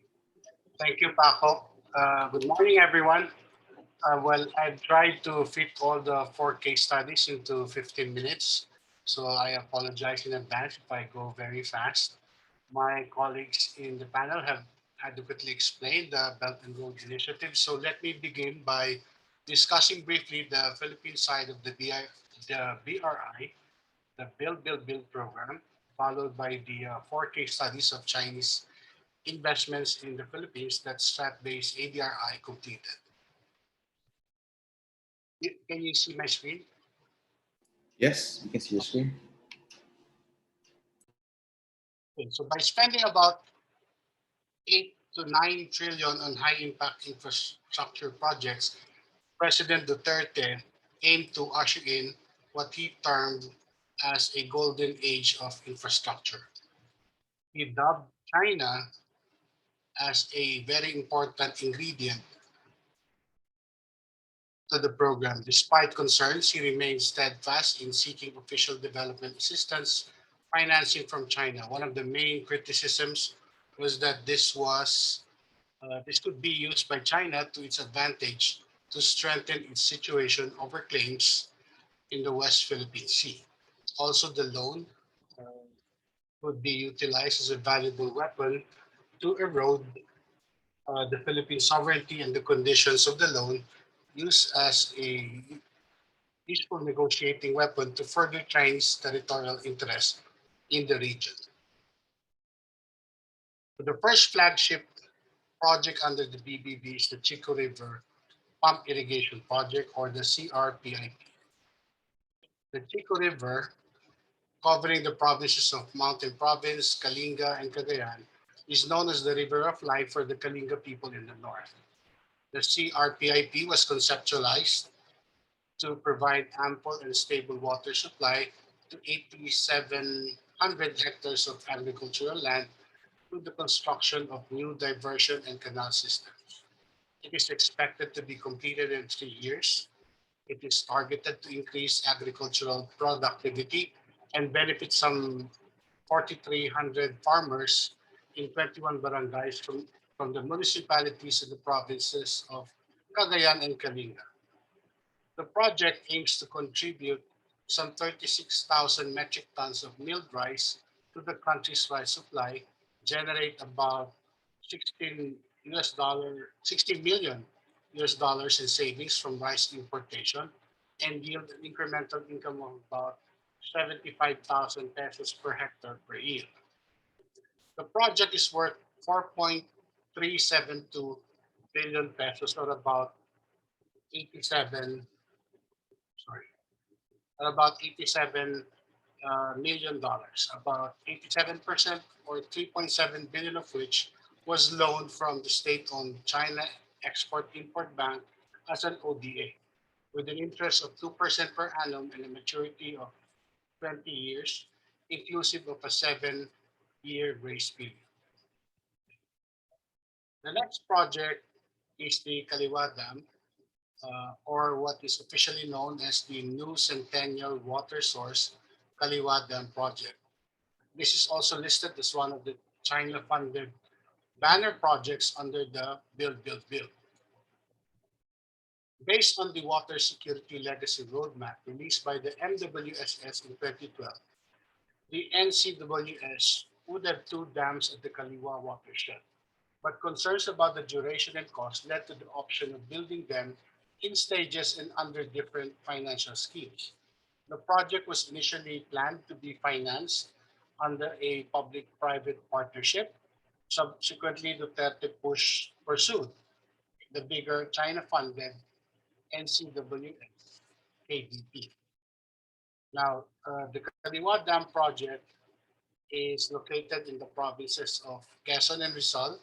It is intended to supply some 600 million liters of water per day and benefit some 17.46 million, or about 3.49 million households of Metro Manila, Rizal, and Quezon by way of a redundant water source to reduce the current 97% dependence on the Angat Dam.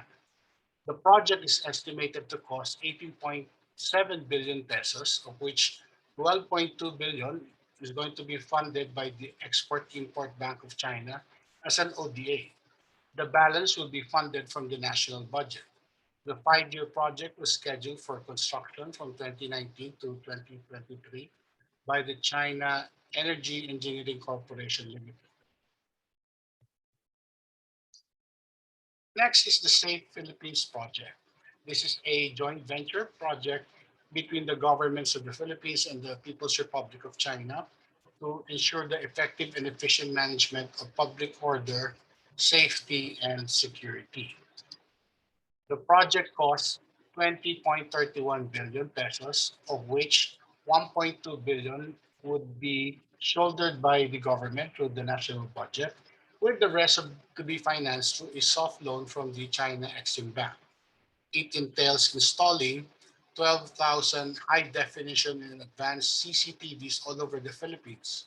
Under phase 1 of the project, all cities in Metro Manila and Davao will be covered. The system will also have facial and vehicle recognition software. But I will reserve the description of the fourth case study until after I have discussed the various issues raised against these first 3 projects. So what are the issues and controversies? Some of these have been mentioned specifically by Commissioner Heidi, more focused on the Kaliwa Dam, but let me just try to give you the consolidated issues and controversies for these first 3 projects. First is the environmental degradation. One of the more heated issues is the one on environmental degradation.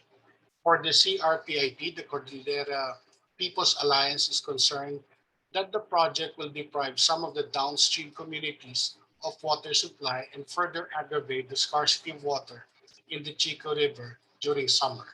There was also contention that the project will lead to widespread flooding and consequently contribute to disturbing the rich biodiversity in the area. For the Kaliwa Dam project, several groups have expressed similar opposition to the project and have lobbied for the abandonment of the project, saying that it will cause long-term, irreversible environmental damage to the Sierra Madre and its biodiversity.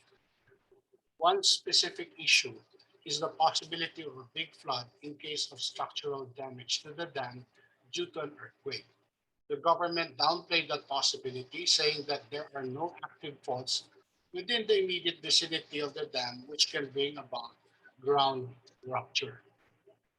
It is also interesting to note that the dam is to be built within the Kaliwa River area, declared as a forest reserve.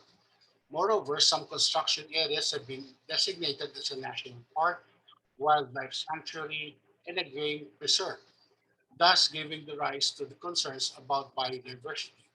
In a report, it was mentioned that the construction of the Kaliwa Dam project will ravage the homes of thousands of threatened wildlife species in the Sierra Madre mountain forest. Despite this, an environmental compliance certificate was issued. A DNR official was quoted as saying that the ECC was issued because it was a priority project of the government and the agency had no recourse but to approve it. Moreover, President Duterte announced that he would use extraordinary powers of the presidency to bring an end to the water shortage in Metro Manila, even if the solution may pose environmental damage. I think this was also mentioned by Commissioner Heidi earlier. In both the CRPIP and the Kaliwadam projects, the affected indigenous peoples raised concern about the consultation process. This is the second issue and controversy. The construction was started ahead of completion of the consultation process in violation of the Indigenous Peoples' Rights Act of 1997 that dictates that a free and prior informed consent and a certification precondition are necessary before the project could proceed. The government also failed to consult indigenous people communities who will be affected, even as a notice to proceed for the detailed design phase was issued to the project contractor, CEEC. Even the claimed public hearings had procedural lapses, such as the lack of public notice.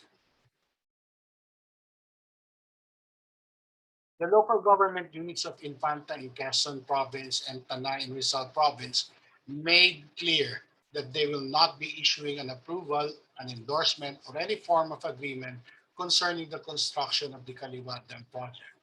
But then MWSS Administrator Velasco announced that the project will proceed with or without the permission from the local government units of Infanta in Quezon.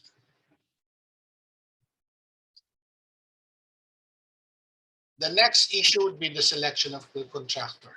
One of the persistent issues about these projects is the choice of the project contractor.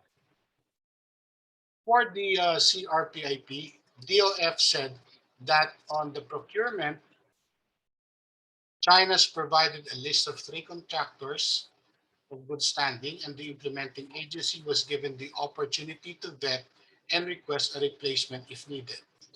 They announced that companies that have a bad reputation in the international community will not be able to bid for projects in the Philippines. However, CAMSI, the CRPIP project contractor, was selected despite being associated with the anomalous North Rail project. For the Kaliwadam project, the project contractor is China Energy Engineering Corporation, a state-owned company. According to the COA, it is according to the COA, it is questionable that of the 3 bidders, only CEC qualified, concluding that the 2 other bidders, contractors, were included merely to comply with the legal requirement to have at least 3 bidders requirement. It is a negotiated contract intended to appear as competitive bidding. For the Safe Philippines project, the main issue regarding the project contractor is the upfront on the preference to Filipinos and the requirement for competitive bidding. Despite legal provisions granting preference to Filipinos, the Safe Philippines project, was made exclusive to Chinese contractors. In what has become a familiar scenario, the 2 other bidders, Huawei and CNEC, were disqualified.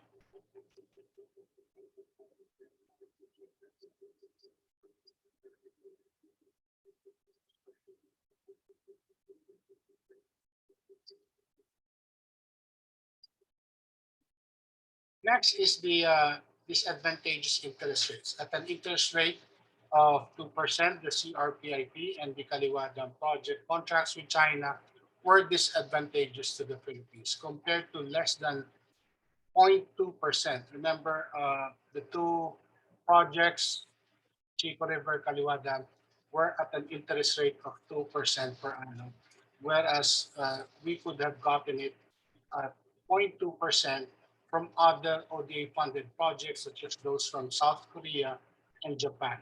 However, NEDA defended it by saying, we need more friends, referring to China, and that between 2% and 3% interest rates is still much better than commercial loans.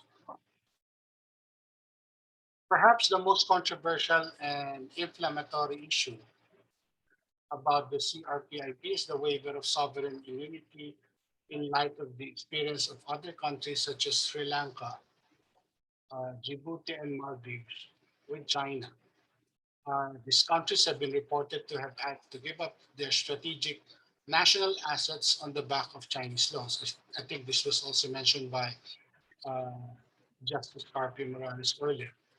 Presidential Legal Counsel Salvador Panelo said that the waiver of immunity is not a possibility because we will never renege on the payments and that it is a useless provision. An issue was also raised regarding the objectivity of the arbitration entity and the process, as this were either in China or in Hong Kong. These concerns were raised for the contracts for the Chico River and the Kaliwatan project. For both of these projects, a confidentiality clause is present, providing that the borrower shall keep all the terms, conditions, and standard of fees strictly confidential. By international standards, public procurement documents should be easily accessible and in wide circulation. The lack of transparency was raised for all the projects in the case studies. Now, the last of the 4 case studies is not an OTA. It's about the third major telecoms player in the country, Dito Telecommunity. In November 2017, Malacanang announced that the president has offered China to become the third telecommunications operator in the country. It was a fulfillment of a campaign promise. Now, promise to whom? I don't know. Whether it is promise to the Filipino people, promise to Dennis Uy, promise to China, that is beyond the scope of the case study. Now, of the 10 companies expected to participate in the bidding for the third telco, only 3 bidders submitted offers. So from 10 to 3, and of the 3 that submitted, surprisingly or not surprisingly, 2 were disqualified, paving the way for Mislatel Consortium, composed of Chinatel and Dennis Uy's companies Udena and Chelsea, to be given third telco status. Throughout all this, President Duterte warned courts from interfering in the entry of a third telecom carrier in the country, admonishing them not to issue any PROs or injunctions. Thus, even the issue of the validity of their franchise was eventually resolved by Congress. The deal has all the makings of crony capitalism. The privilege of a license was offered to Chinatel, which in turn partnered with Dennis Uy. Given Dito's links to Chinatel, there were fears that it might be used for Chinese intelligence operations in the Philippines. This threat to national security was exacerbated by the Safe Philippines project, given that the project contractor, CITCC, is an affiliate of Chinatel. Adding to the national security scare is the involvement of Huawei, a supplier of the CCTVs and other equipment of the project. If you would recall, Huawei was one of the bidders, but they were disqualified. But they eventually became the supplier of CCTVs. The company is banned by several countries based on allegations of espionage. Moreover, the National Intelligence Law of 2017 of China provides that its citizens and companies alike that participation in intelligence work is a legal responsibility and obligation, regardless of geographic boundaries. Aggravating the issues was the Memorandum of Agreement of the Armed Forces of the Philippines with Dito to construct cell sites and towers within military camps, fueling fears of espionage, especially given both countries' tentative relations. There is also a general apprehension of privacy that the system may be used for surveillance of those considered enemies of the state. There is also concern that the financial model, with the sole lender being the state-owned Bank of China, may further reinforce the pervasive influence of the Chinese government in the project. Dito's controlling interest may be transferred to Chinatel by virtue of loans and for capital infusion.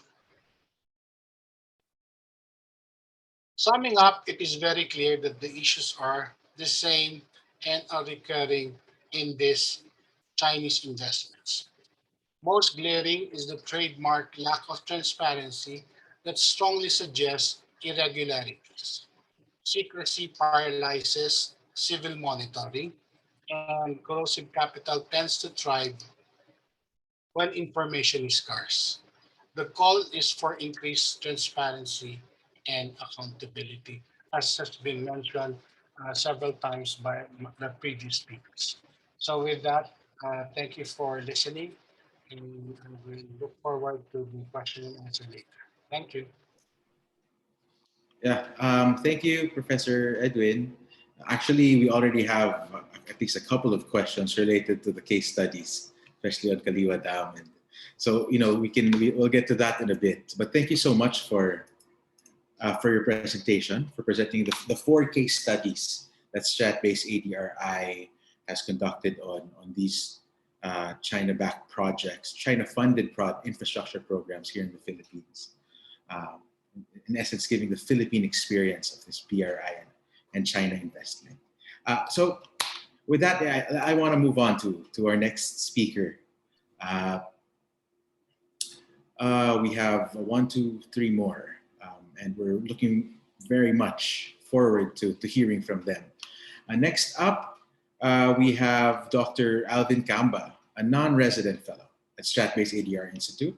Dr. Camba will be providing the political aspect in terms of strongman politics and populism, and how this factors into China's political and economic influence in the region through Xi Jinping and other state leaders, including President Rodrigo Duterte.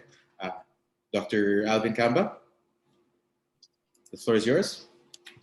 Okay, just give me a minute. I'm actually looking for my presentation. Sure, no problem. No problem. Yeah, found it. Okay. Am I clear? Yes, very. Okay, cool.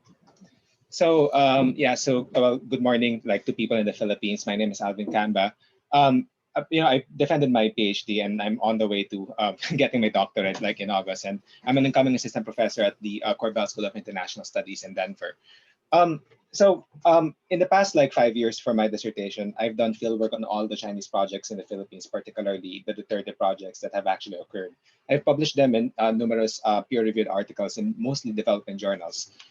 This particular project draws from, this particular paper will draw from a forthcoming think tank paper with the Carnegie Endowment for International and Peace. And specifically, I will talk about I will talk about the relationship between authoritarianism and sort of the Belt and Road, but not in the way that I think people have talked about it. I'm going to focus on 2 of the projects that Professor Santiago mentioned, particularly the Kaliwa Dam and the Chico River pump irrigation.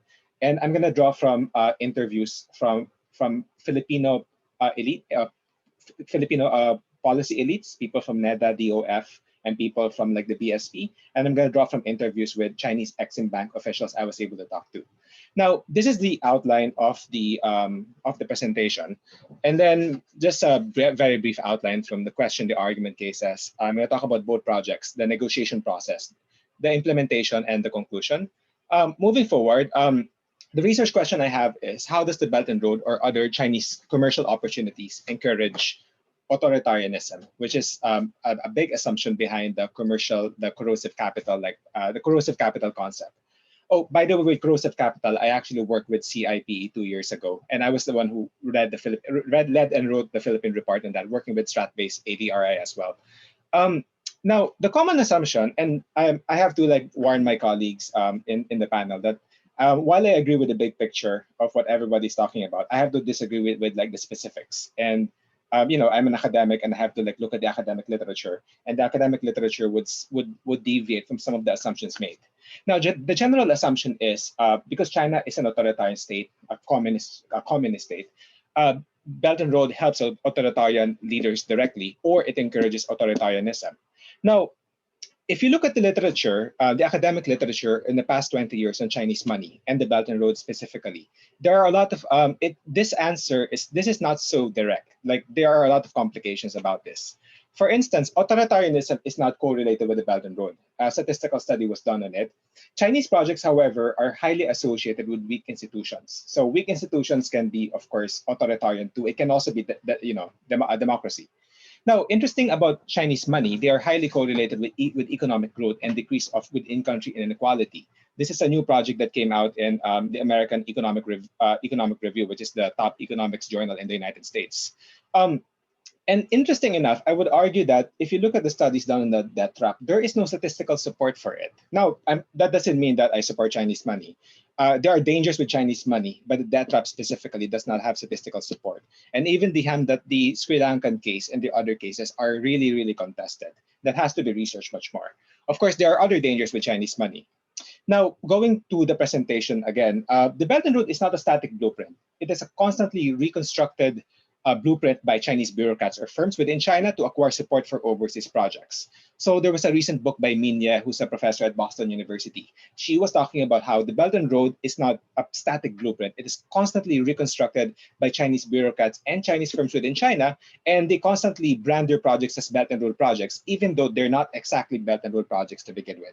So for instance, in Nepal, there was a wrestling match was actually sponsored by the Chinese embassy. And the wrestling match in Nepal has been sponsored by the Chinese embassy for the past 15 years. But because they wanted to, sort of like talk about the Belt and Road and how the Belt and Road is a good thing, suddenly the wrestling match became a Belt and Road project as flagged by the Chinese embassy of Nepal.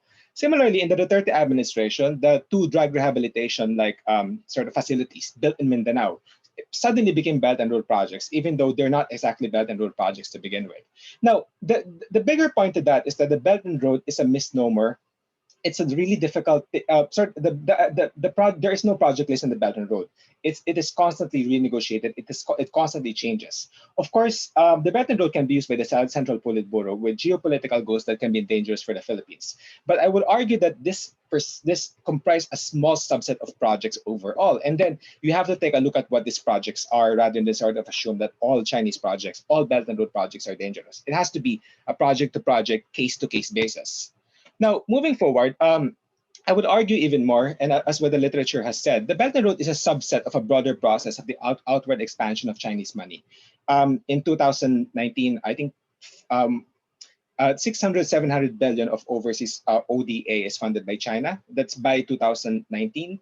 And I think by 2020, I think China and Hong Kong have become the second largest foreign investor in the world. Not all of this money are considered Belt and Road projects, and not all of this are considered to be sort of like forwarded by the Chinese state. Now, interesting enough, what I have argued in my works is that host country leaders matter to Chinese capital projects. Governance effects depend on the country. Even the World Bank has argued that in a 2019 report as well. This is not to say that there are no problems with Chinese money. There are major problems with Chinese money. There are very dangerous issues with Chinese money. But the relationship is not so direct as I would argue Chinese money creates these things. It is an indirect relationship.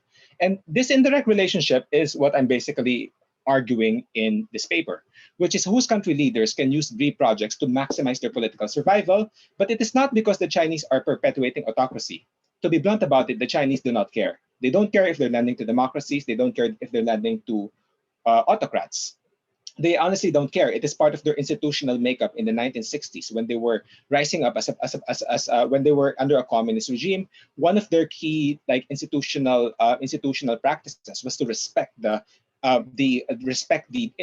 regime type and the political institutions of the host country. So moving forward, when they became globalized in the 90s and sort of the 2000s, suddenly when they lend money, they don't care about these particular issues. They don't care about human rights. They don't care about the environmental standards unless it harms them directly. And as a result of not caring, I would argue that because the Chinese state-backed projects deviate from international standards, these projects can be used to maximize executive power. And when you have an executive that is particularly an autocrat, such as Duterte, then it is a recipe for disaster. Now, I'm going to focus on two projects, which I think Professor Santiago has talked about, which is like the Kaliwa Dam and the Chico River pump irrigation. As what he said, I would argue that delving deeper on these projects, I'm going to show how these projects were actually forwarded to maximize Duterte's political survival. It wasn't about economic development. It wasn't about I mean, of course, it's going to create economic development. Of course, it's going to create jobs. But the primary reasons why these projects were forwarded, it wasn't because of that. The projects were forwarded for number one, satisfy the interests of the military. The Kaliwa Dam maximizes like the military's capacity in Luzon to sort of quell the New People's Army. The Chico River pump irrigation benefit particular elites in the Cagayan region. Even though they take the water from the Kalinga, the water goes all the way to Cagayan. And a lot of these landlords in Cagayan are exporting to the Chinese market when you think about like fruits and a lot of the vegetables that the Chinese markets want. So the key point here, the key empirical point here about the Duterte administration is that to maximize Duterte's political survival, in other words, to sort of increase the capacity of, in my view, his daughter to win the next elections, both of these projects were necessary. Now, key contractual clauses were given to the Chinese, but largely the Philippine government runs the show. It is not the Chinese doing the implementation, it is the Philippine government. And that is where we can see the governance problems.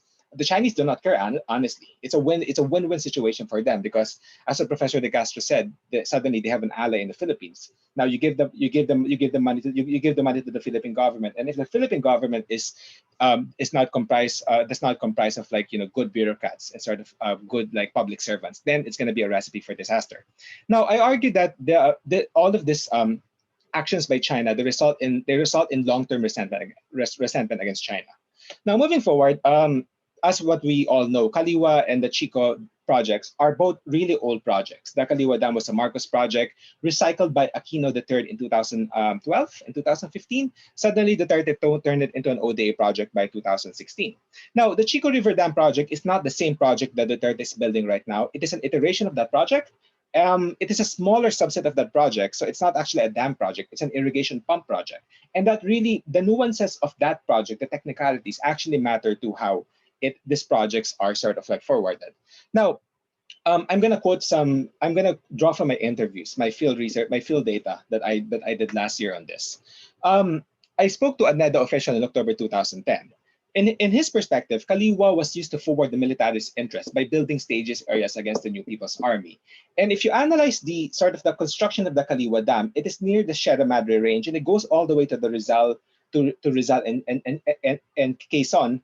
And it justifies the military to put particular troops in specific areas. Once you have a permanent infrastructure in place, such as the Kaliwa Dam, it puts certain military troops in these areas, and it allows them to sort of like, it allows the military to get more budget, it allows them to justify troops easier, it allows them to do a lot of things a lot easier in the Luzon area.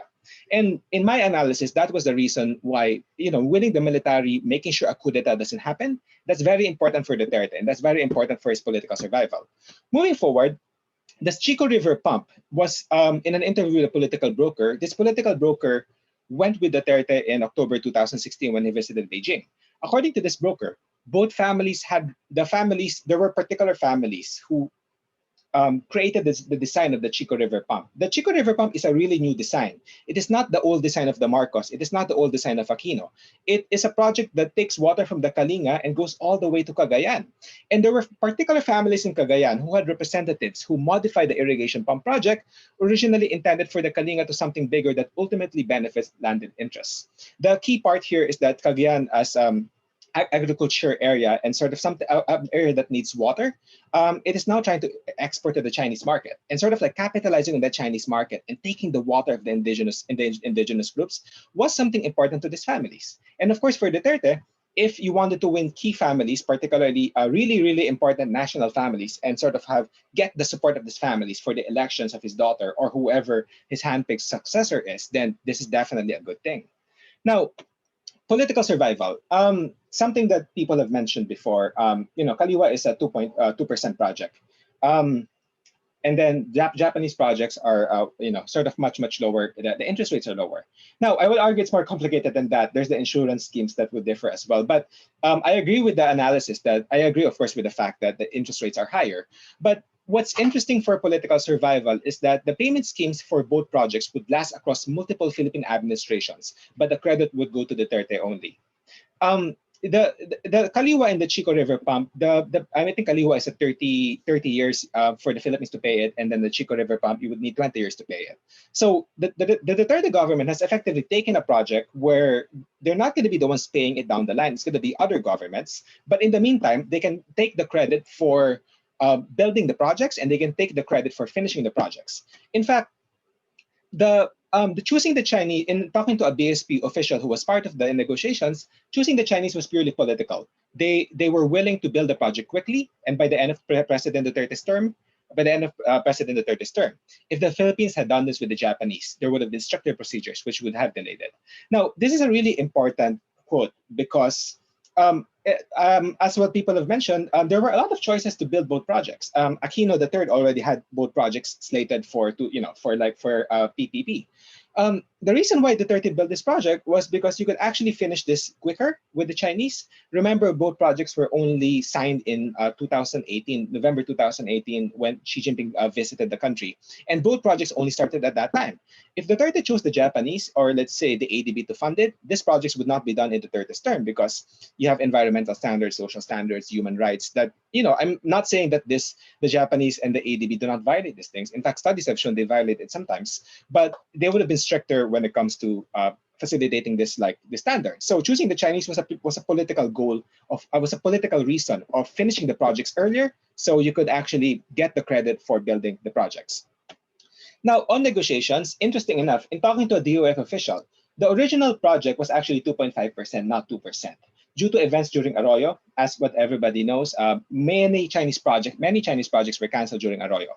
So the interest rates were higher during Arroyo, but they eventually agreed to decrease the interest rates for both Kaliwa and the Chico River. So according to the DOF official, the Chinese negotiators were more or less flexible on the interest rate, at least the bare minimum of 2%. There are other Chinese projects across the world higher than 2%. The Hambantota Port is actually an example of that. But the Chinese wanted key clauses. The negotiators from the China Import-Export Bank wanted these clauses more than anything else. So some of the clauses include the non-disclosure agreement, the procurement issues when it comes to the Chinese firms.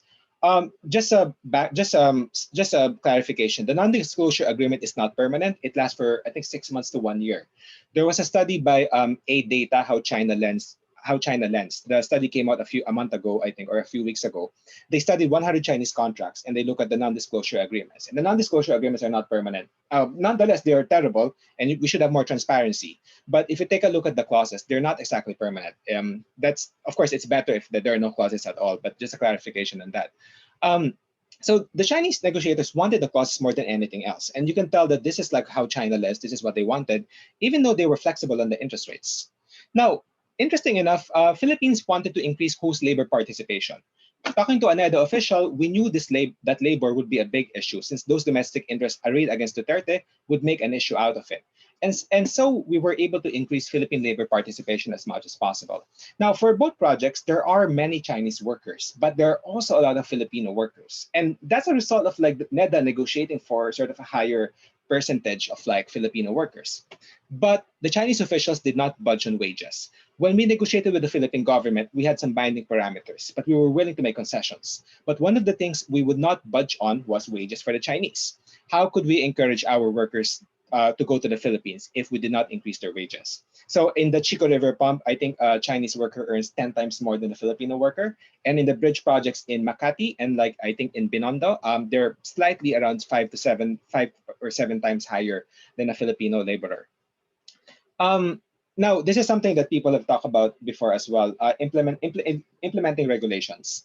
As what the previous presenter said, there are a lot of anomalies with the projects, particularly both projects. Now, I was able to research sort of what happened in the process. Talking to Joanna Carino, who is the head of the Cordillera Alliance, People's Alliance, Cordillera People's Alliance, she said that when the projects were actually moving forward, they did not even see the plan. According to her, we did not even see the plans for the Chico River pump. We just had a workshop, and there was a faculty member of Cordillera University who had become a consultant and presented the plan. I spoke with an NGO member of Katribo who is organizing against the Kaliwa Dam. And according to this NGO member, we saw them building bunkhouses for the construction workers and expanding the access road for the adjacent infrastructure. But in no way did they do any environmental impact assessment. They produce it in weeks. In fact, the average environmental impact assessment would take 4 to 5 months for a major project, according to the Asian Development Bank. The Duterte government I think they only took 2 to 3 weeks to sort of produce the environmental impact assessment for the Kaliwa. Now, the bottom line here, and I get in the spirit of in the spirit of discussion, the bottom line is that I do agree that there is a relationship between authoritarianism and Chinese money, but the relationship is not direct. In the case of the Duterte administration, it is the Filipinos, not the Chinese, who set the agenda for both projects, except on a few of the specific contractual terms. It is the Duterte government implementing these projects. It is the Duterte government who presented these projects, and the Chinese, they're happy to sort of win an ally, and they're happy to sort of put money in there. And honestly, they don't care whether we're an autocratic government or we're a democratic government. That's been their practice across the world. In essence, it generates long-term resentment against the Chinese. A lot of people are. This has shown that there are grievances against like the Chinese government and the Chinese state, and it's difficult because I think Chinese money and Chinese firms are complicated. There are multiple types of Chinese companies and multiple types of Chinese governments, and some of them can be beneficial. I would argue it harms the long-term interests of the Chinese due to the turbulent politics in Manila. And both cases are ongoing and they might be subject to change. Nonetheless, this is what I got from my fieldwork and the negotiations. And thank you very much. I look forward to your questions. All right. Thank you, Dr. Kamba.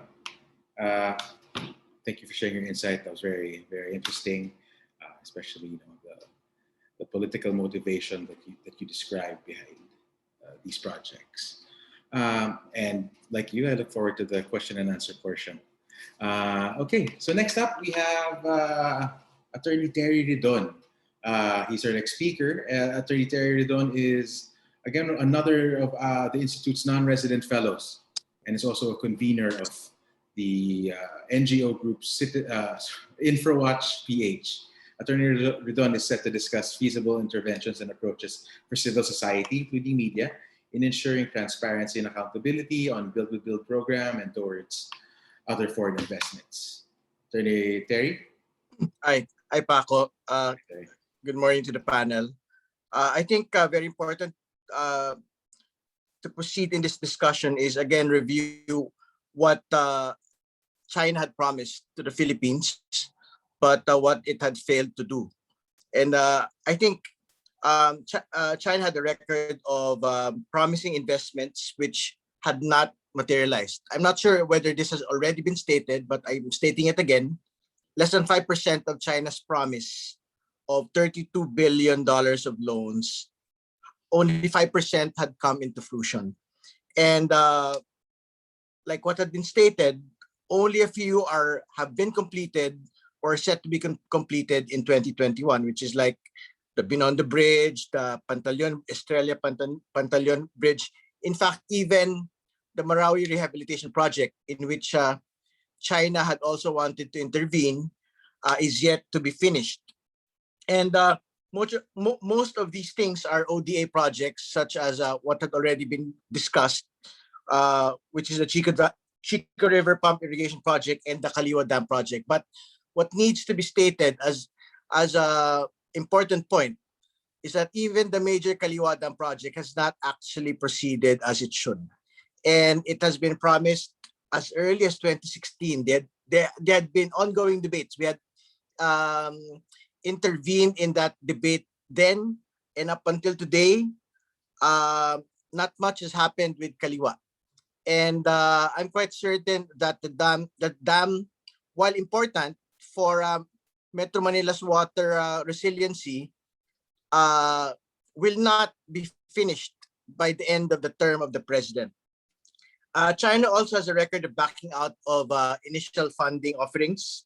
It has backed out of the Panay Bridge, Guimaras Negros Bridge, and in fact, it is already Korea that is going to implement this project. The same is true with the Halaur Dam project. And China has basically backed out of it. So very important is that, well, similar to how the president has been making promises on a lot of things, its a foreign principal has also been making promises, but which it has not particularly delivered on. And very important at this point is really to discuss something that no one really expected, which is basically the coronavirus pandemic. And no less than the NEDA had stated that the coronavirus pandemic has posed serious challenges in the implementation, not just of Chinese funded projects, but the entire build program, particularly on the availability of fiscal space, the conceivable delays in project implementation and preparation, and interruption in the importation of construction materials, the change in demand of infrastructure services, among others. And I think there is currently an ongoing debate in government that on whether or not it is more important to provide funding towards social services, particularly in providing crisis funding into the coronavirus pandemic response, than in proceeding with the entire bulk of the infrastructure project. This is an ongoing debate, not just by civil society with government, but also within government. I understand economic managers want to proceed with most of the projects, but because of the ongoing social situation that we had seen in the last few weeks, especially because of massive unemployment and the failure of government to adequately respond to almost all aspects of the coronavirus crisis, I think there is a push towards basically cutting much of the infrastructure funding and putting it somewhere else, particularly on social services. And I think this is something that we support. And more importantly, the proper balance between infrastructure as providing employment and the importance of social intervention in basically responding to the immediate and urgent needs of the public should be the primary concern of government at this point. So by and large, with only 5% basically being completed or in the process of completion, we had been standing clearly that the remaining 95%, which we think are just indicative projects, these are not yet committed projects, should be suspended at this time, up until such time that we had not adequately responded to the coronavirus crisis. And more importantly, this should be suspended for further determination by the next administration.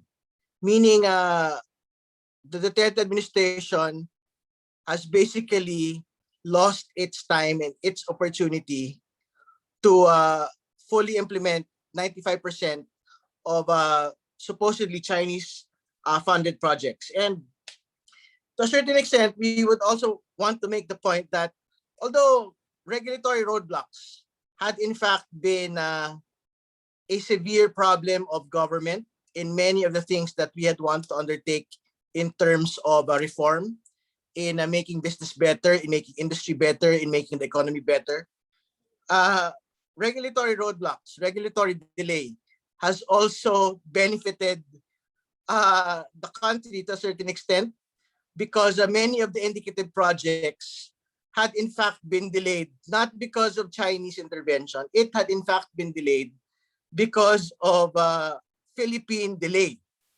And I think this is something that we had seen also in Kaliwa Dam. Precisely because of continuing objections in the ground, it was very difficult for government to basically ramp through the Kaliwa Dam project, precisely because of local government objections, community objections, indigenous people's objections towards the project. So even these flagship projects will probably have to wait until the next elections. And although we would want, of course, regulatory roadblocks and delay to certainly be resolved and certainly be addressed by any next administration, I think that is the reality that the Chinese funded projects had faced today. But I think the most important point that needs to be stated is that this is not a 100-year regime. We are less than a year towards the 2016 elections, and the time is ticking. The alarm is about to go off for the Duterte administration. The situation on infrastructure is not the same as the situation 5 years prior, when they had all the time in the world to undertake all of the corrosive capital mechanisms that they had wanted to undertake. 1 year into the end of the regime is a very important inflection point, because most certainly they're already looking at legacy building, or whether or not there is a legacy to be built after this regime. And the second more important point is probably they are looking at the situation in which on whether or not there are holes towards project implementation on which they can in fact be brought to court and be brought to whichever form of administrative or criminal liability in the implementation of all of these projects. So I think these are the gaps that civil society need to be able to see and be able to take action on, because I think the closer we are to the elections, the more important that the public is able to see that the entire dressing of infrastructure that has been built around Chinese funding had not in fact served us well in the best interest of the nation. And yeah, and I think it's very easy to see 5% in the last 5 years. Is this the nature of the bilateral relationship that we would want to nurture? And the more important question is, at what cost? The president has always been stating that there are no strings attached towards all of these things, but we had seen it in his own narrative, in his own top-level weekly discourse, that it is untrue that there are no strings attached, because the strings attached are basically the policy pronouncements of the president, essentially making lies not just on infrastructure, not just on the debt of gratitude towards Beijing, but also on the level and extent of Chinese influence towards our politics and towards our economy. And again, at what cost? Maybe at the cost of losing territory, maybe at the cost of losing parts of the EEZ. But which is why very important that all of these things turn into a public policy debate in the days towards elections, because I think even if they continue to talk about the debt of gratitude for the vaccines, the debt of gratitude towards the infrastructure spending that they had supposedly given the Philippines in the last 5 years, most important is the point that I don't think the public believes it. And they say that we ought to be thankful, but the surveys are still clear that Filipinos continue to resent Chinese interference in the Philippines, and they have a negative view of Chinese intervention in the Philippines. I think it is something that continues to be true today, and it will continue to be true in the days leading to the elections. So I think this is the political context in which we ought to see Chinese interference in the Philippines and Chinese infrastructure development in the Philippines. Thank you, Paco. Right. Yeah. I'm sorry. Thanks, Terry. Yeah, I like that point about timing and how this indeed can be one of those election issues as we move towards 2022. And I'm sure your group, InfraWatch, along with our other partners, will make sure that more Filipinos are aware of the threat, the risks of corrosive capital, and this becomes part of the political debate as we move towards 2022. So thank you, Attorney Terry Redon from InfraWatch PH. Next up, Last but not least, we have Mr. Richard Hardarian. Hi, Darian. Richard is a non-resident fellow of Stratbase ADRi. And he will be discussing the Duterte administration's appeasement policy and how this has been intrinsically structured to favor Chinese investments and businesses, most of which have not progressed. As the national elections draw near, Mr. Hardarian will also provide his insight on the challenges and opportunities that the next administration will be facing from the policies set by the Duterte administration. Richard. Yeah, thanks very much, Paco. I hope everyone can hear me. Thank you very much. Apologies for my background. It's for my next webinar talk, so I had to set up that up earlier. It doesn't say anything about my other affiliations or biases. I don't work for the big pharma. Thank you very much again for this, and thank you very much also to ADR. This is a topic very close to my heart, and it's something that I've reflected in a previous book and also in an upcoming book with the Western University Press, China's New Empire. A number of ADI papers I've been asked to with respect to the Chinese BRI. So that really forced me not only to look at the academic literature, but also throughout time to spend time and have interviews and discussions with heads of state and cabinet members, including Prime Minister Mahathir, senators and cabinet members in Malaysia and other countries who have been affected by the so-called debt trap diplomacy, not to mention cabinet members in the Duterte administration. So that it will be the basis for my presentation today, which I'll try to keep as short as possible. It seems we're behind time. Sorry, I'm in a different time zone. It's very early in the morning, so I cannot promise that that'll be my best version, but I'll try to keep it as tight as possible. I'm really glad with some of the interventions that have been made in the discussion today, especially by good friend Alvin, on the meso and macro details and nuances of this, because I absolutely agree that there's nothing monolithic or predetermined with China's economic strategy.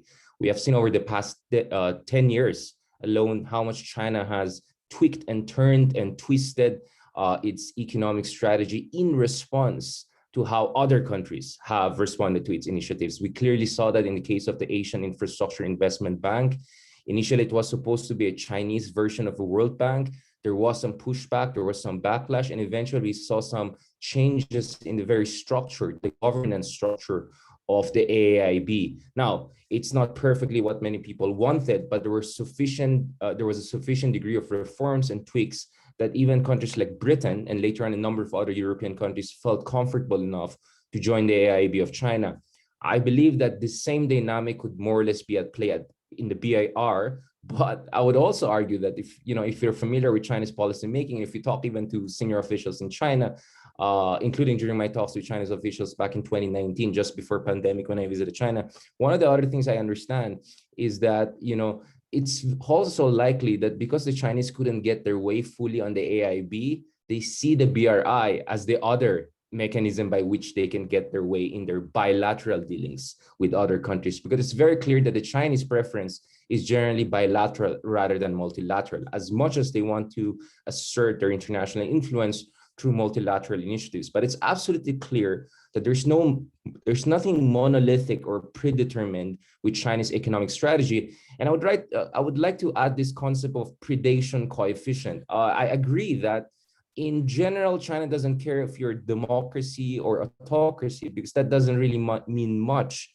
What China is more concerned about is how fragile your institutions are. So you may be a democracy, let's say like the Philippines, but your institutions could be so fragile that it's easy to co-opt your elite and dictate policies on you. Or you can be a more authoritarian system, let's say like Russia or Turkey, but actually hold your ground when it comes to negotiations. So I think the autocratic versus democratic is less relevant than the vulnerability of your institutions and political elite to cooptation.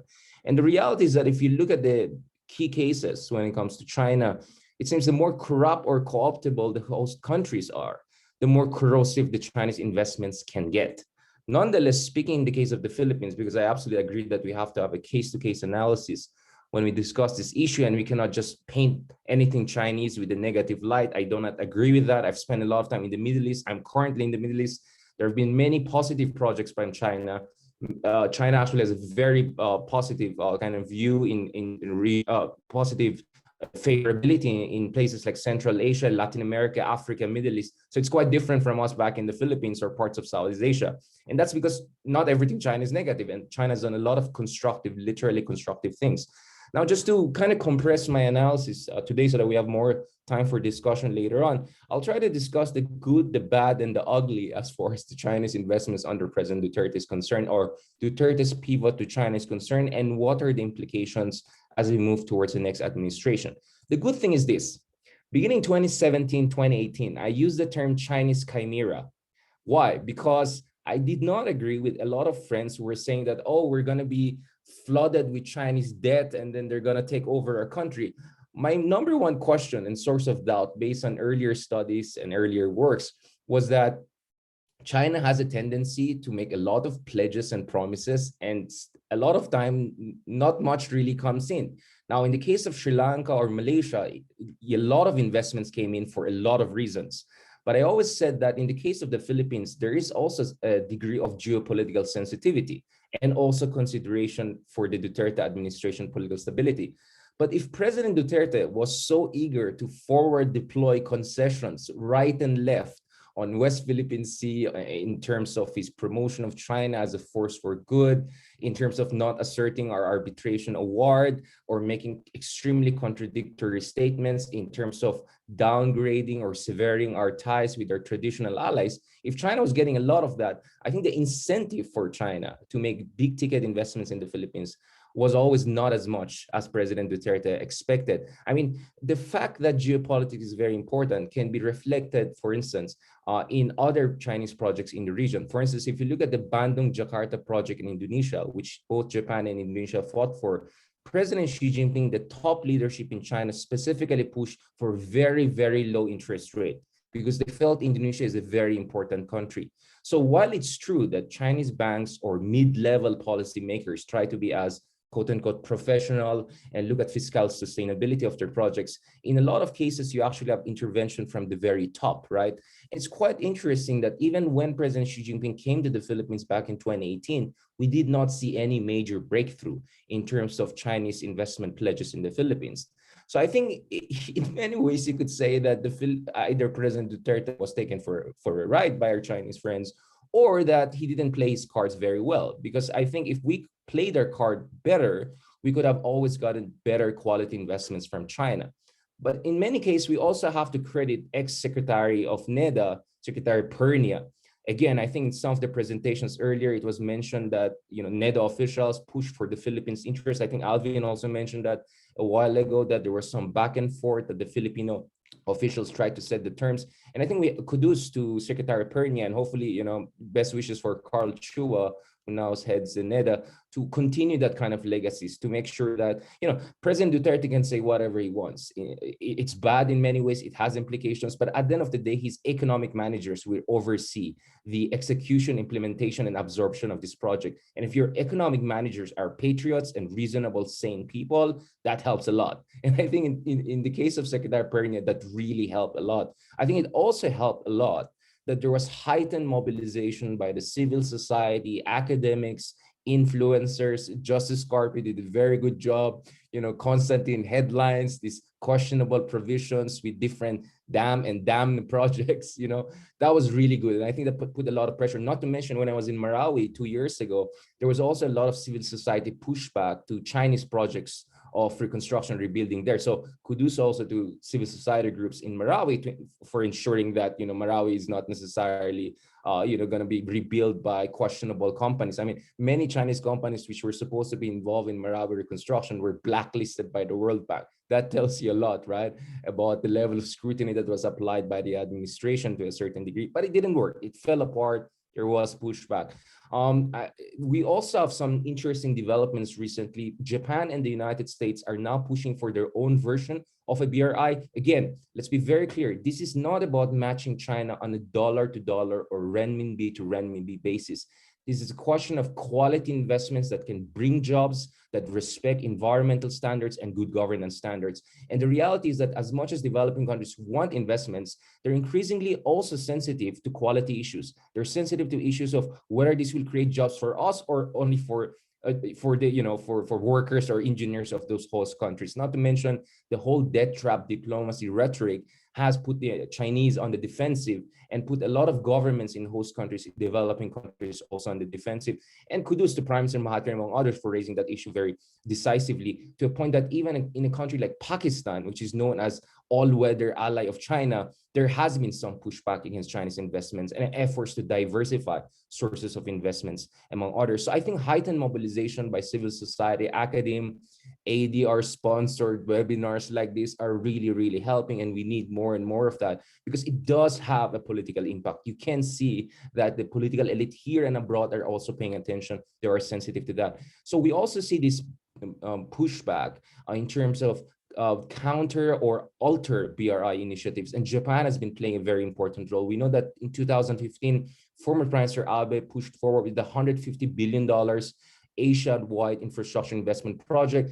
And now under the Suga administration, there are also efforts for a multi-billion-dollar infrastructure project focused on 5G telecommunications, green technology, and AI-driven kind of technology. So we're not only talking about building bridges and ports, hard old school infrastructure. We're also talking about next generation infrastructure and cutting edge infrastructure. And there we're also seeing pushback. The Indians, Australians, now we have even the Germans, the French, and the Brits and the European Union coming up with their own Indo-Pacific strategy paper. And we see that the issue of economics, trade, and infrastructure is also becoming more and more relevant to those countries, not to mention South Korea has its own kind of economic strategy infrastructure development program in this part of the world. So in short, China is not the only game in town, and the Chinese BRI, no matter how real the threats or opportunities that it presents, has pushed for this scramble by other middle powers and major powers to come in. In short, we have alternatives, and there is a pushback against China. And that, for me, in general, this is the good part of it. There's the not so good part. While it's true that China is not monolithic in terms of its economic strategy, if you look at it over the past decade, nonetheless, still we see problems. As far as I know, China is not yet a member of the Paris Club standards. It has not signed up to the Paris Club standards, which set very clear standards for donor countries and investor countries in terms of accountability and transparency.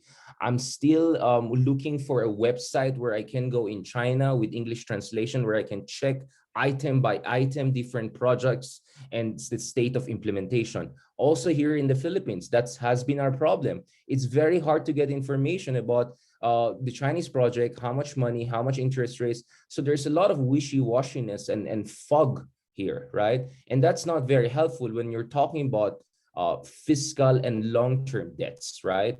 Fiscal obligations and long-term debts, which will affect not only the present administration and generation, but potentially future administrations and generations. So the issue of transparency and accountability as far as the BRI is concerned is not yet settled, although kudos to President Xi Jinping back in 2018, in his second BRI summit, he mentioned that he wants to make the BRI more sustainable and emphasize also environmental standards. So it seems the Chinese got the message from the international community, but we want to see more follow-up on that issue. There are also some problems here. While it's true, actually, if you look at Chinese big ticket infrastructure projects, a lot of them have been canceled. I mean, the Mindanao River project, I don't know what's going to happen with that. The Sangli Airport project, that's out of the window right now. It seems the Chinese side didn't even bother to bring the proper papers for the bidding process. Surprise, surprise. A lot of other projects, they're hardly in the implementation phase. I'm glad that some of our friends actually mentioned that even the Chico River Dam project, some of them are not even dam projects, they're irrigation projects, they're limited projects. The one in Pasig, the one in Rockwell, Makati, I'm not even sure that counts as a big ticket infrastructure project, right? So if you look at big ticket infrastructure projects, the number is closer to zero, actually, as far as President Duterte is concerned. So if the question is Duterte getting much love from China? I'm not very sure about that. Both in the West Philippine Sea, when the things are looking worse for the Philippines with Chinese militia harassment, but also on the economic front, really President Duterte doesn't have much to show for his pivot to China as far as big ticket Chinese infrastructure investments are concerned. Even though, of course, we have to consider the fact that when you're talking about really big projects, it's going to take time. Sometimes it takes 5 years to 10 years. But if you just look, if you do just a regression analysis, or you look at the, the trend line here, it's very clear that it seems that $24 billion and $8 billion, whatever, those numbers I'm not seeing them. I have to see them to believe them. I think the Japanese projects may have more future, especially the Metro Railway project, the North-South connectivity project of Japan. So this is where it gets very interesting. And in fact, if you look at the numbers in Southeast Asia, Japanese new pledges of investment are larger than that of China. Again, another thing that is not very much discussed here. So everyone talks about China, US, but Japan is still a major player. And I think in the case of the Philippines, it will remain a dominant player for the foreseeable future. Nonetheless, we have some problematic cases. One is the Dito Mislatel, essentially China telecom-driven project. Now, other speakers have discussed that, but one thing that really raised alarm bells is AFP agreeing to that China telecom-driven company, engineered company, to put some of its communications towers inside Philippine military bases. Again, I'm not getting much details on that. I'm struggling to get details on that. We have to see more transparency on that. But on paper, that was not a very good thing. And some of our allies warned that should some of these companies using Chinese technology go 5G or 6G, that could pose very serious intelligence sharing implications, which could undermine the ability for us to effectuate our alliance in an effective way. Nonetheless, that also raises the question, because the other two telecom companies, as far as I know, they have been using ZTE and Huawei technology too. We're not talking about that. And if they shift to 5G and they also have communications towers inside AFP, automatically that raises security concerns. So to a certain degree, I feel for folks in Mislatel and Dito. Why is everyone only focusing on them when in fact the other telecoms also use Chinese technology and they're increasingly moving towards 5G networks? So we have to have proper conversation about that and not just be biased about one company because a Duterte friend owns that or whatever. Because Chinese technology, unfortunately, has infiltrated every aspect of our economy.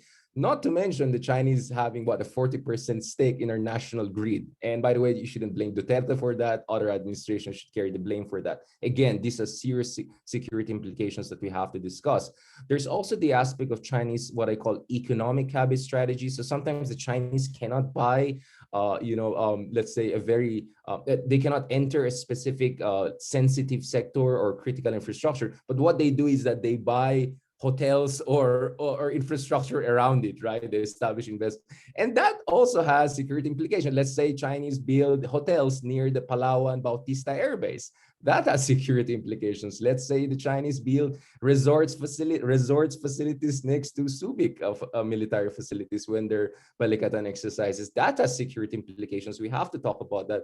And we know for a fact that back in 2019, when the Hanjin Yard was in fiscal distress, two Chinese companies were actually trying to nip their fingers into the honey and try to see if they can have a stake there. But there was immediately pushback by the defense minister, by the AFP, and some of the allies. And also, this is something that we have to look at.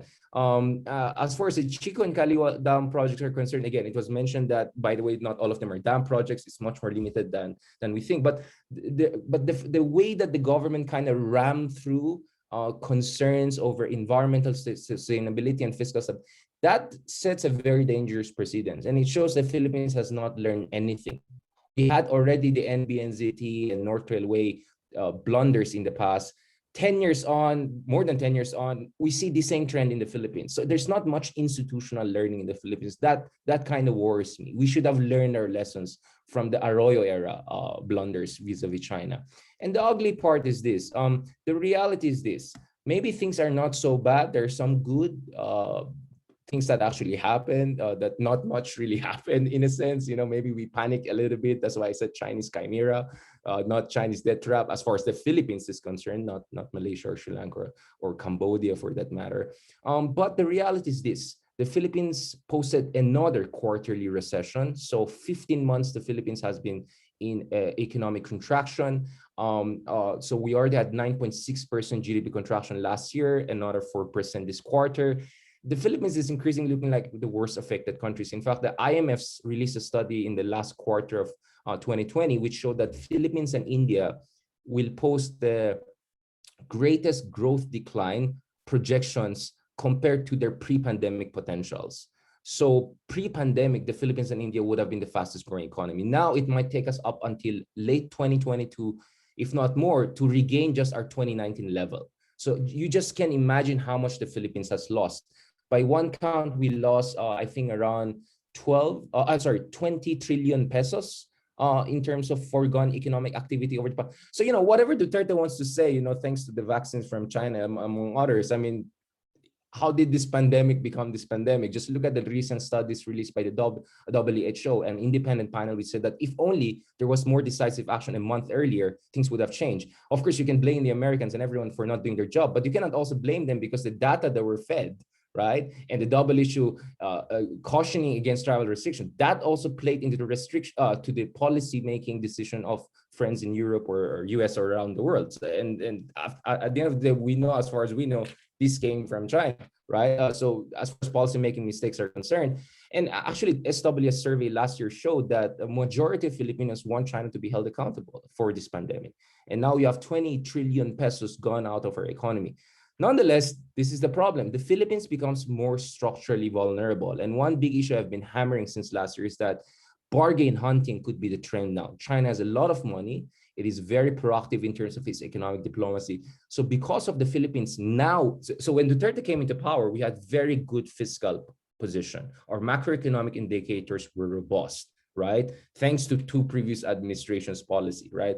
But now, going to the next administration, we're coming in with a very, very different macroeconomic indicators, right?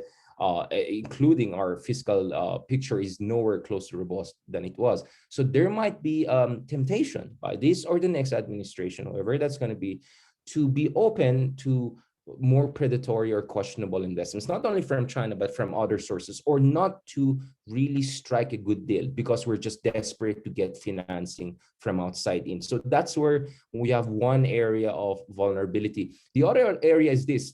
So in 2018, when the new Mahathir administration replaced the Najib administration, there was a proper auditing of the Malaysian budget. Suddenly it came out that the declared debt of the country was underestimated by close to 60%. So suddenly they realized, my goodness, we have 100% of the GDP debt levels. So there were some mumbo jumbo accountings done by the previous administration, which was very dependent on China's financing, and it was only exposed under the next administration. It is possible that if we do a proper accounting under the next administration or audit, I'm not an accountant, but I'm sure people know there you could mumbo jumbo stuff. There could be a lot of hidden debts that we are not discussing now because we just don't have the information, or we don't have access to the methodology of calculation of our fiscal situation or fiscal debt vulnerability and exposure. So that's another thing that we have to look at. This is more prospective, but looking at the case of Malaysia, that makes me a little bit worried. And the third aspect, I had a recent paper with ADR, Sharp Power, and this was based on my study when I was based in Taiwan as a visiting scholar back in 2019, and discussions with President Tsai Ing-wen and top officials in Taiwan, among others. The reality is that if you look at Taiwan, Singapore, many neighboring countries of China, they are increasingly passing new legislations and new policy measures to fight against what experts call sharp power operations. So these are operations done by authoritarian superpowers to co-opt elites, to spread disinformation, to co-opt even influencers on social media, among others, to essentially tweak and co-opt and subvert democratic institutions in open systems.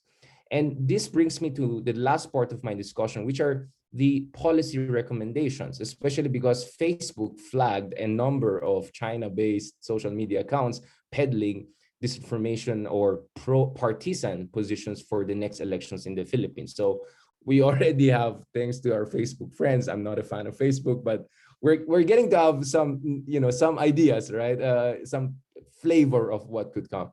So policy recommendation, the first thing is this.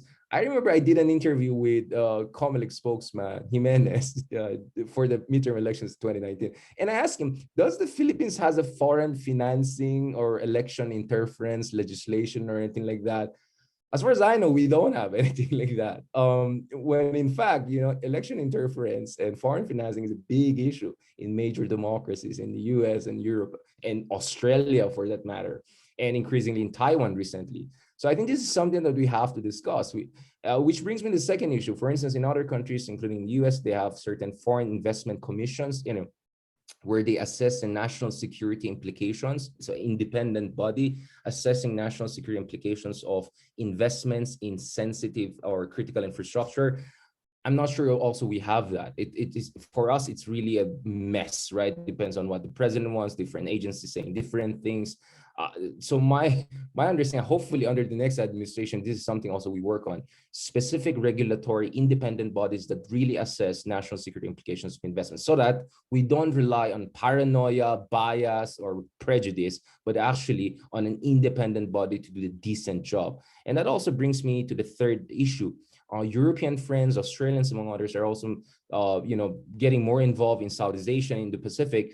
And, of course, we need military cooperation and all of that. But I think technical capacity building and assistance with, for instance, regulatory oversight and predatory investment scrutiny is something we can do. I remember, for instance, our ICT, our Department of Information Communication Technology, whatever, the new one that Hunasan is leading, right? Because it's separated from. They said that they set up a body. This is on Nikkei Asia, so you can find it. I cited in some of my works also for Nikkei Asia, among others. They said that they created a body that will kind of like work like an oversight, like cyber oversight, to make sure that, those telecom towers inside the military, they'll not do something mambo jumbo or something like that. Again, I didn't see much update on that. I want to hear more update on that, because for sure, the Brits who were preparing to get Chinese 5G network investments, which eventually they didn't under the Johnson administration, I'm sure they did some of these preparations, okay, we let them in, but we'll watch them. I mean, as Reagan said, trust but verify, right? That trust but verify mechanism is something, because some of the Chinese investments are already in the Philippines. We cannot kick them out, right? They're already there. They're embedded there. We have to have rule of law. We cannot just kick them out unless there's really substantial basis. So regulatory oversight, capacity building, I think somewhere we can do a lot of cooperation with our friends. And then, of course, there are investments by China which may be really questionable. So we had the case of North Railway project, which eventually was ruled by the Philippine Supreme Court as violating basic bidding procedures, right? It's possible that some of the investments made under this administration could be questioned by the Supreme Court under next administration. Because I'll be just brutally honest. Maybe Justice Carpio can say more about this, but I'm even comparing the Philippine Supreme Court to other populist countries like India or Turkey or Brazil. This Supreme Court, as majority, has yet to vote against this president on a single big issue. I haven't seen the Supreme Court voting against this president. So I don't know what's going to happen with the next administration and their Supreme Court ruling. So I'll be very brutally honest about this. Things could change, especially if the orientation of the next administration is quite different. And the fourth policy recommendation is this. The Hanjin Yard case gives us a very interesting precedence. So there were concerns with Chinese companies coming in the name of, I don't know, BRI, whatever. That's a huge yard in a very important place. You had Austel, an Australian company, with an American company counterbidding. And then there was a multi-stakeholders initiative together with the AFP, right, to make sure that yard doesn't go to a certain country or investment from that certain country. Because let's be absolutely clear, Harry Roque admitted that when it comes to China, there's no such thing as pure capitalism, right? Because the issue of vaccine prices came in, and Roque said, when it comes to China, it's not set prices. So those who say that, oh, we're dealing with a Chinese company, not the government, I'm sorry. I mean, just look at what they're doing to Alibaba and Tencent and all. In China, there's no such thing as pure capitalism. It is a communist regime after all. So when you're dealing with Chinese state-owned companies or semi-state-owned companies, to say that this is purely based on capitalist calculations, that's nonsense. You don't know what you're talking about, right? So the reality here is that we saw in the Hanjin case that there was a successful counterbid by concerned parties, and that helped us to prevent certain vulnerability that could have happened if we just said, oh, let them invest, this is just pure investments. And I think that model could be used vis-a-vis other major potential investments by China, if ever it really does have national security implications. Because as I said, China can have constructive contribution to Philippine development, as you can see in other regions of the world, right? And lastly, we do need, it's kind of, I already mentioned that 5G telecommunications and 6G is really different. If you're familiar with quantum communications, among others, it completely changes the game. Because first, it allows for China and other new centers of power to store data and to redirect the flow of information in ways that was not possible under earlier waves of technological innovation, 4G, 3G, among others. So 5G, which it completely changes the game. Quantum communication also allows for China and some other countries to be able to subvert surveillance capacity of the United States and other allies. So it's a game changer in so many ways. So I'm sure many of us are excited to have better internet in the Philippines. We're so happy to have 5G, bring it on. But there are very serious national security implications. And I think it's unfair to just focus on one company about this, because other companies also rely on Chinese companies, and they're also moving towards 5G telecommunications. So I think that is a serious discussion we can have. The good news is Koreans, Japanese, among others, are even working on 6G telecommunications technology. Vietnam managed to also develop its own version of 5G network. So that's another case study. I couldn't get anything out of our Vietnamese friends last year when I visited there, but that's something I want to study. How did Vietnam develop its own counter strategy so that it's not going to rely on Huawei? After all, Vietnam is a developing country just like the Philippines, right? So I'll keep it there, and thank you very much. I hope enough fireworks will be triggered by these discussions we have had today. Yeah. Oh, okay. So thanks, Richard. You know, one thing's clear after your talk, that the discussion on corrosive capital, foreign investments coming into the foreign capital in the Philippines, and transparency and accountability, the discussions are far from over. And that's especially true as we move towards another political cycle in 2022. Okay, so with that, I now want to jump in, and I know we're late, but we'll jump into the open forum, and we'll try to get some good questions in there. And I'll start with one that came in early from one of our participants, Chino Gaston from GMA, I believe. Some people, and he asks, some people hold the suspicion that BIR projects and funding are also channeled to further the political careers of politicians, essentially coercing local leaders to be pro-China.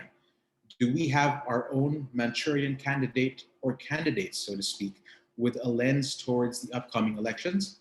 Do we see possible Chinese intervention in the same way it exerts influence in Taiwan and probably elsewhere in the globe?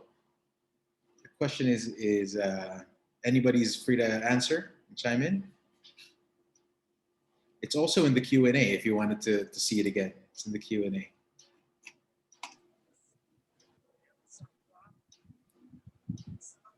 So do we have a Manchurian candidate? Can I answer this? Please, Dr. Yeah, first of all, the assumption there is another. Okay. Because probably we had one in 2016 and he succeeded. I need not further elaborate on that. Yeah, of course. They succeeded in 2016. Why won't they do it again? Nothing works like success. So, and of course, what happened in 2016 was not even the BIR project itself, because we were excluded. But the lure, the offer of the BRI provided, the opportunity for us to have a Manchurian candidate. And of course, he won in 2016. So if it succeeded in 2016, China would always look at the possibility that they will do it again in 2022. Of course, it boils down to really classic geopolitics. Why is China very much interested in the Philippines? A lot of reasons, a lot of geostrategic reasons, which we can discuss later. Okay, thank you. Thanks, RDC. Does anybody else want to chime in on that? It's all right if you don't, because we actually Paco, have. let me just go ahead, Richard. Maybe on a more optimistic note. The reality is that Duterte's policy in China has been such a big blunder. I mean, let's just be honest, by every indicator, things are worse for the Philippines in the South China Sea. Not much has come in terms of big ticket infrastructure investment. I think that will make it very difficult for, let's say, someone like Duterte. Someone like Duterte can win, but if someone like Duterte can do what Duterte has been doing for the last 5 years, I'm not very sure about that. I think China had a historic opportunity to win over the Filipino people, to lay down the foundations for long-term influence. They didn't do it. they look more, everyone says how China is so sophisticated in its statecraft and all. I don't see much sophistication in dealing with the Philippines. I think maybe some folks thought this is Cambodia. If they have their Hun Sen, everything will follow. Guess what? This is a liberal democracy. As messy it is, as besieged it is, it's a pluralistic system. There are multiple veto players. The Philippine Armed Forces is pushing for even more fortification of our position there in the West Philippine Sea, regardless of perhaps what Duterte wants. So my point is that even if, quote unquote, a Manchurian candidate wins, I doubt that person will have the charisma and the political momentum that Duterte had in 2016, plus the fact that you had 5 years of blunder, we should work against them, plus the fact that you have a very mobilized China skeptic epistemic and civil society community in the Philippines. So good luck with them. Good luck with them if they want to pull off another blunder like this. Okay, thanks, Richard. We actually have another question here from our participants. It's from Warren Agustus de Guzman, and I think this is a question, again for maybe RDC. He asks, did the Duterte administration get enough back in exchange for its China pivot? So Dr. De Castro indicated just like he I might want to mentioned answer. earlier, I think Richard will also, say something about it. Yeah, it did, and effectively, because the promised amount that was, of course, the carrot that was hanged, is smaller than what the Philippines actually got. Remember what was promised, what was committed by President Xi Jinping, and when, of course, he came back from Beijing in October 2016, I got $24 billion. But right now, as mentioned by Professor Santiago, you only have 2 projects amounting to, definitely, it's just a drop in the bucket. What the third administration got. China was able to effect that 180-degree turn. Yeah, you can say that in a way, China, it's mixed.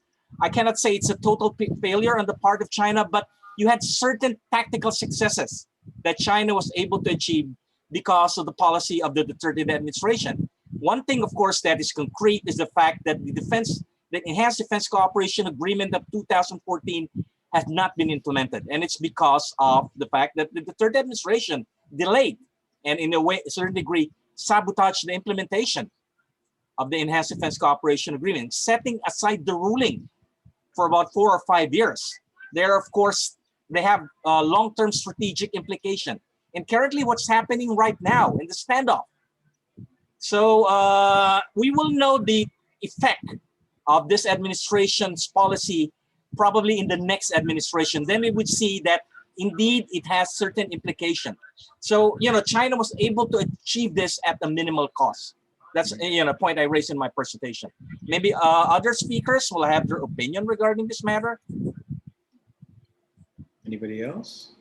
Well, I think the best characterization for this please go, Terry. The best characterization for this is we're placing the West Philippine Sea in the line of fire. For what? For 2 free bridges along the Pasig River, nothing else.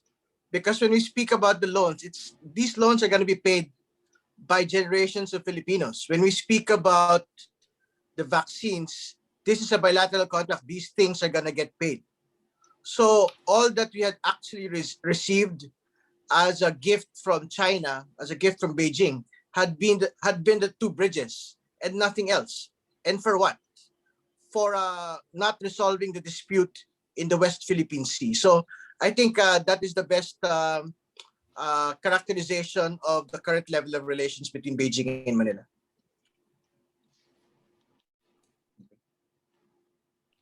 Pak, I'll just add very quickly because I'm sure other speakers want to speak in.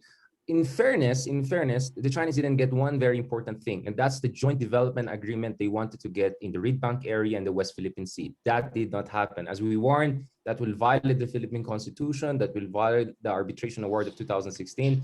And it seems, as far as I'm concerned, the negotiations have been going nowhere, right? So as far as the Chinese are concerned, they're also a little bit annoyed. So I think they over-expected that they can get everything they want from this administration, but not also when it comes to key issues like the joint development agreements they want. At the same time, it's true, absolutely it's true. I mean, Dr. De Castro rightly pointed out the EDCA implementation is delayed, but the fact of the matter is that as far as the Philippines defense establishment is concerned, they maintain a certain level of continuity in terms of the alliance with the United States, and there have been more fortification of our presence on the ground in the Tito Pag-asa Island and all that we didn't see under the previous administration, and which, by the way, is still consistent with international law because we're not changing the nature of the disputed land features. That's what the UNCLOS proscribes. So there have been some positive also developments in recent years that we have to keep in mind. Neat. All right. Thanks, Richard and Terry. So we have a few more minutes, but I wanted to go to a question that was emailed to me earlier today, and it's for for Mr. Edwin Santiago, Professor Santiago. Professor Santiago? Yeah, it was about, the question says, can you expound more on the COA findings about the bidding in the Kaliwa Dam project? How did the PH government respond? If you could just elaborate a bit. Well, okay. Well, this is the government response. It's actually from COA. So the basic situation there is that there were 3 bidders. One won, the 2 were disqualified. Like most of the cases, 2 were disqualified. That has become the formula. So 1 was disqualified because it did not meet the requirements, the pre-qualification requirements. But oddly, that contractor already passed the pre-qualification.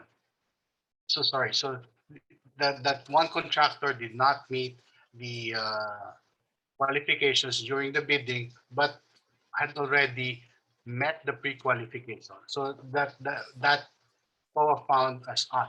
The second contractor that was also disqualified had a bid that was more than the approved price.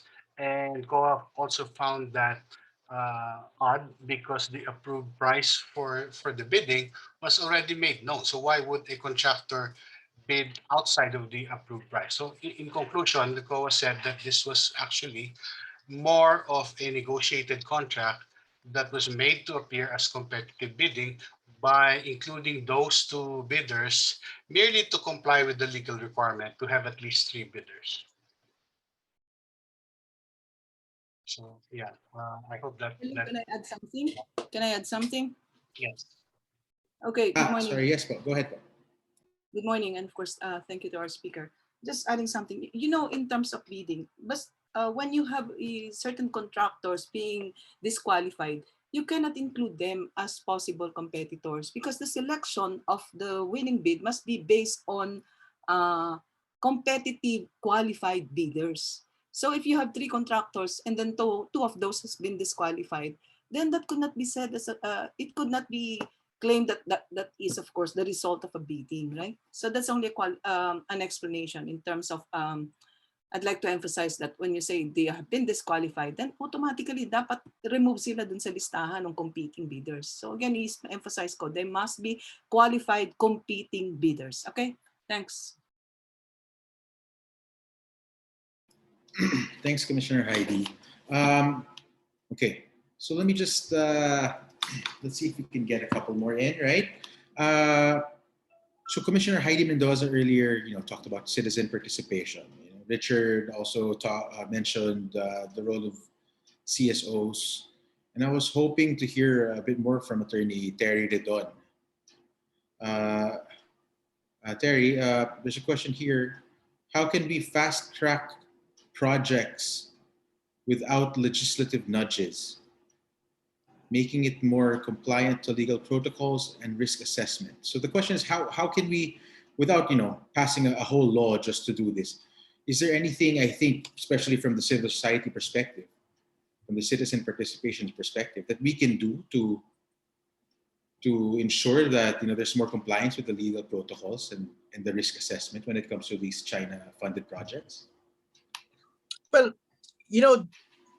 particularly in executive implementation, what is most important is the highest level authority being provided, the highest level authority and guidance being provided to lower levels of government, including the local government units. We had seen this being very effective in the deregulation of the towers. The protocols for tower building had been effectively relaxed by the president last year because of probably complaints on the level of service. And subsequently, the president had a top-level policy pronouncement that the days will in fact be shortened and the process will in fact be expedited. But the problem that we are having at the moment with the China-funded projects is that at the highest level, the president seems to have a misunderstanding about the level of relationship Manila and Beijing has and the extent of benefit that we had in fact been receiving from Beijing. So I am quite, I have reservations on whether the president will in fact expedite the processes at this point.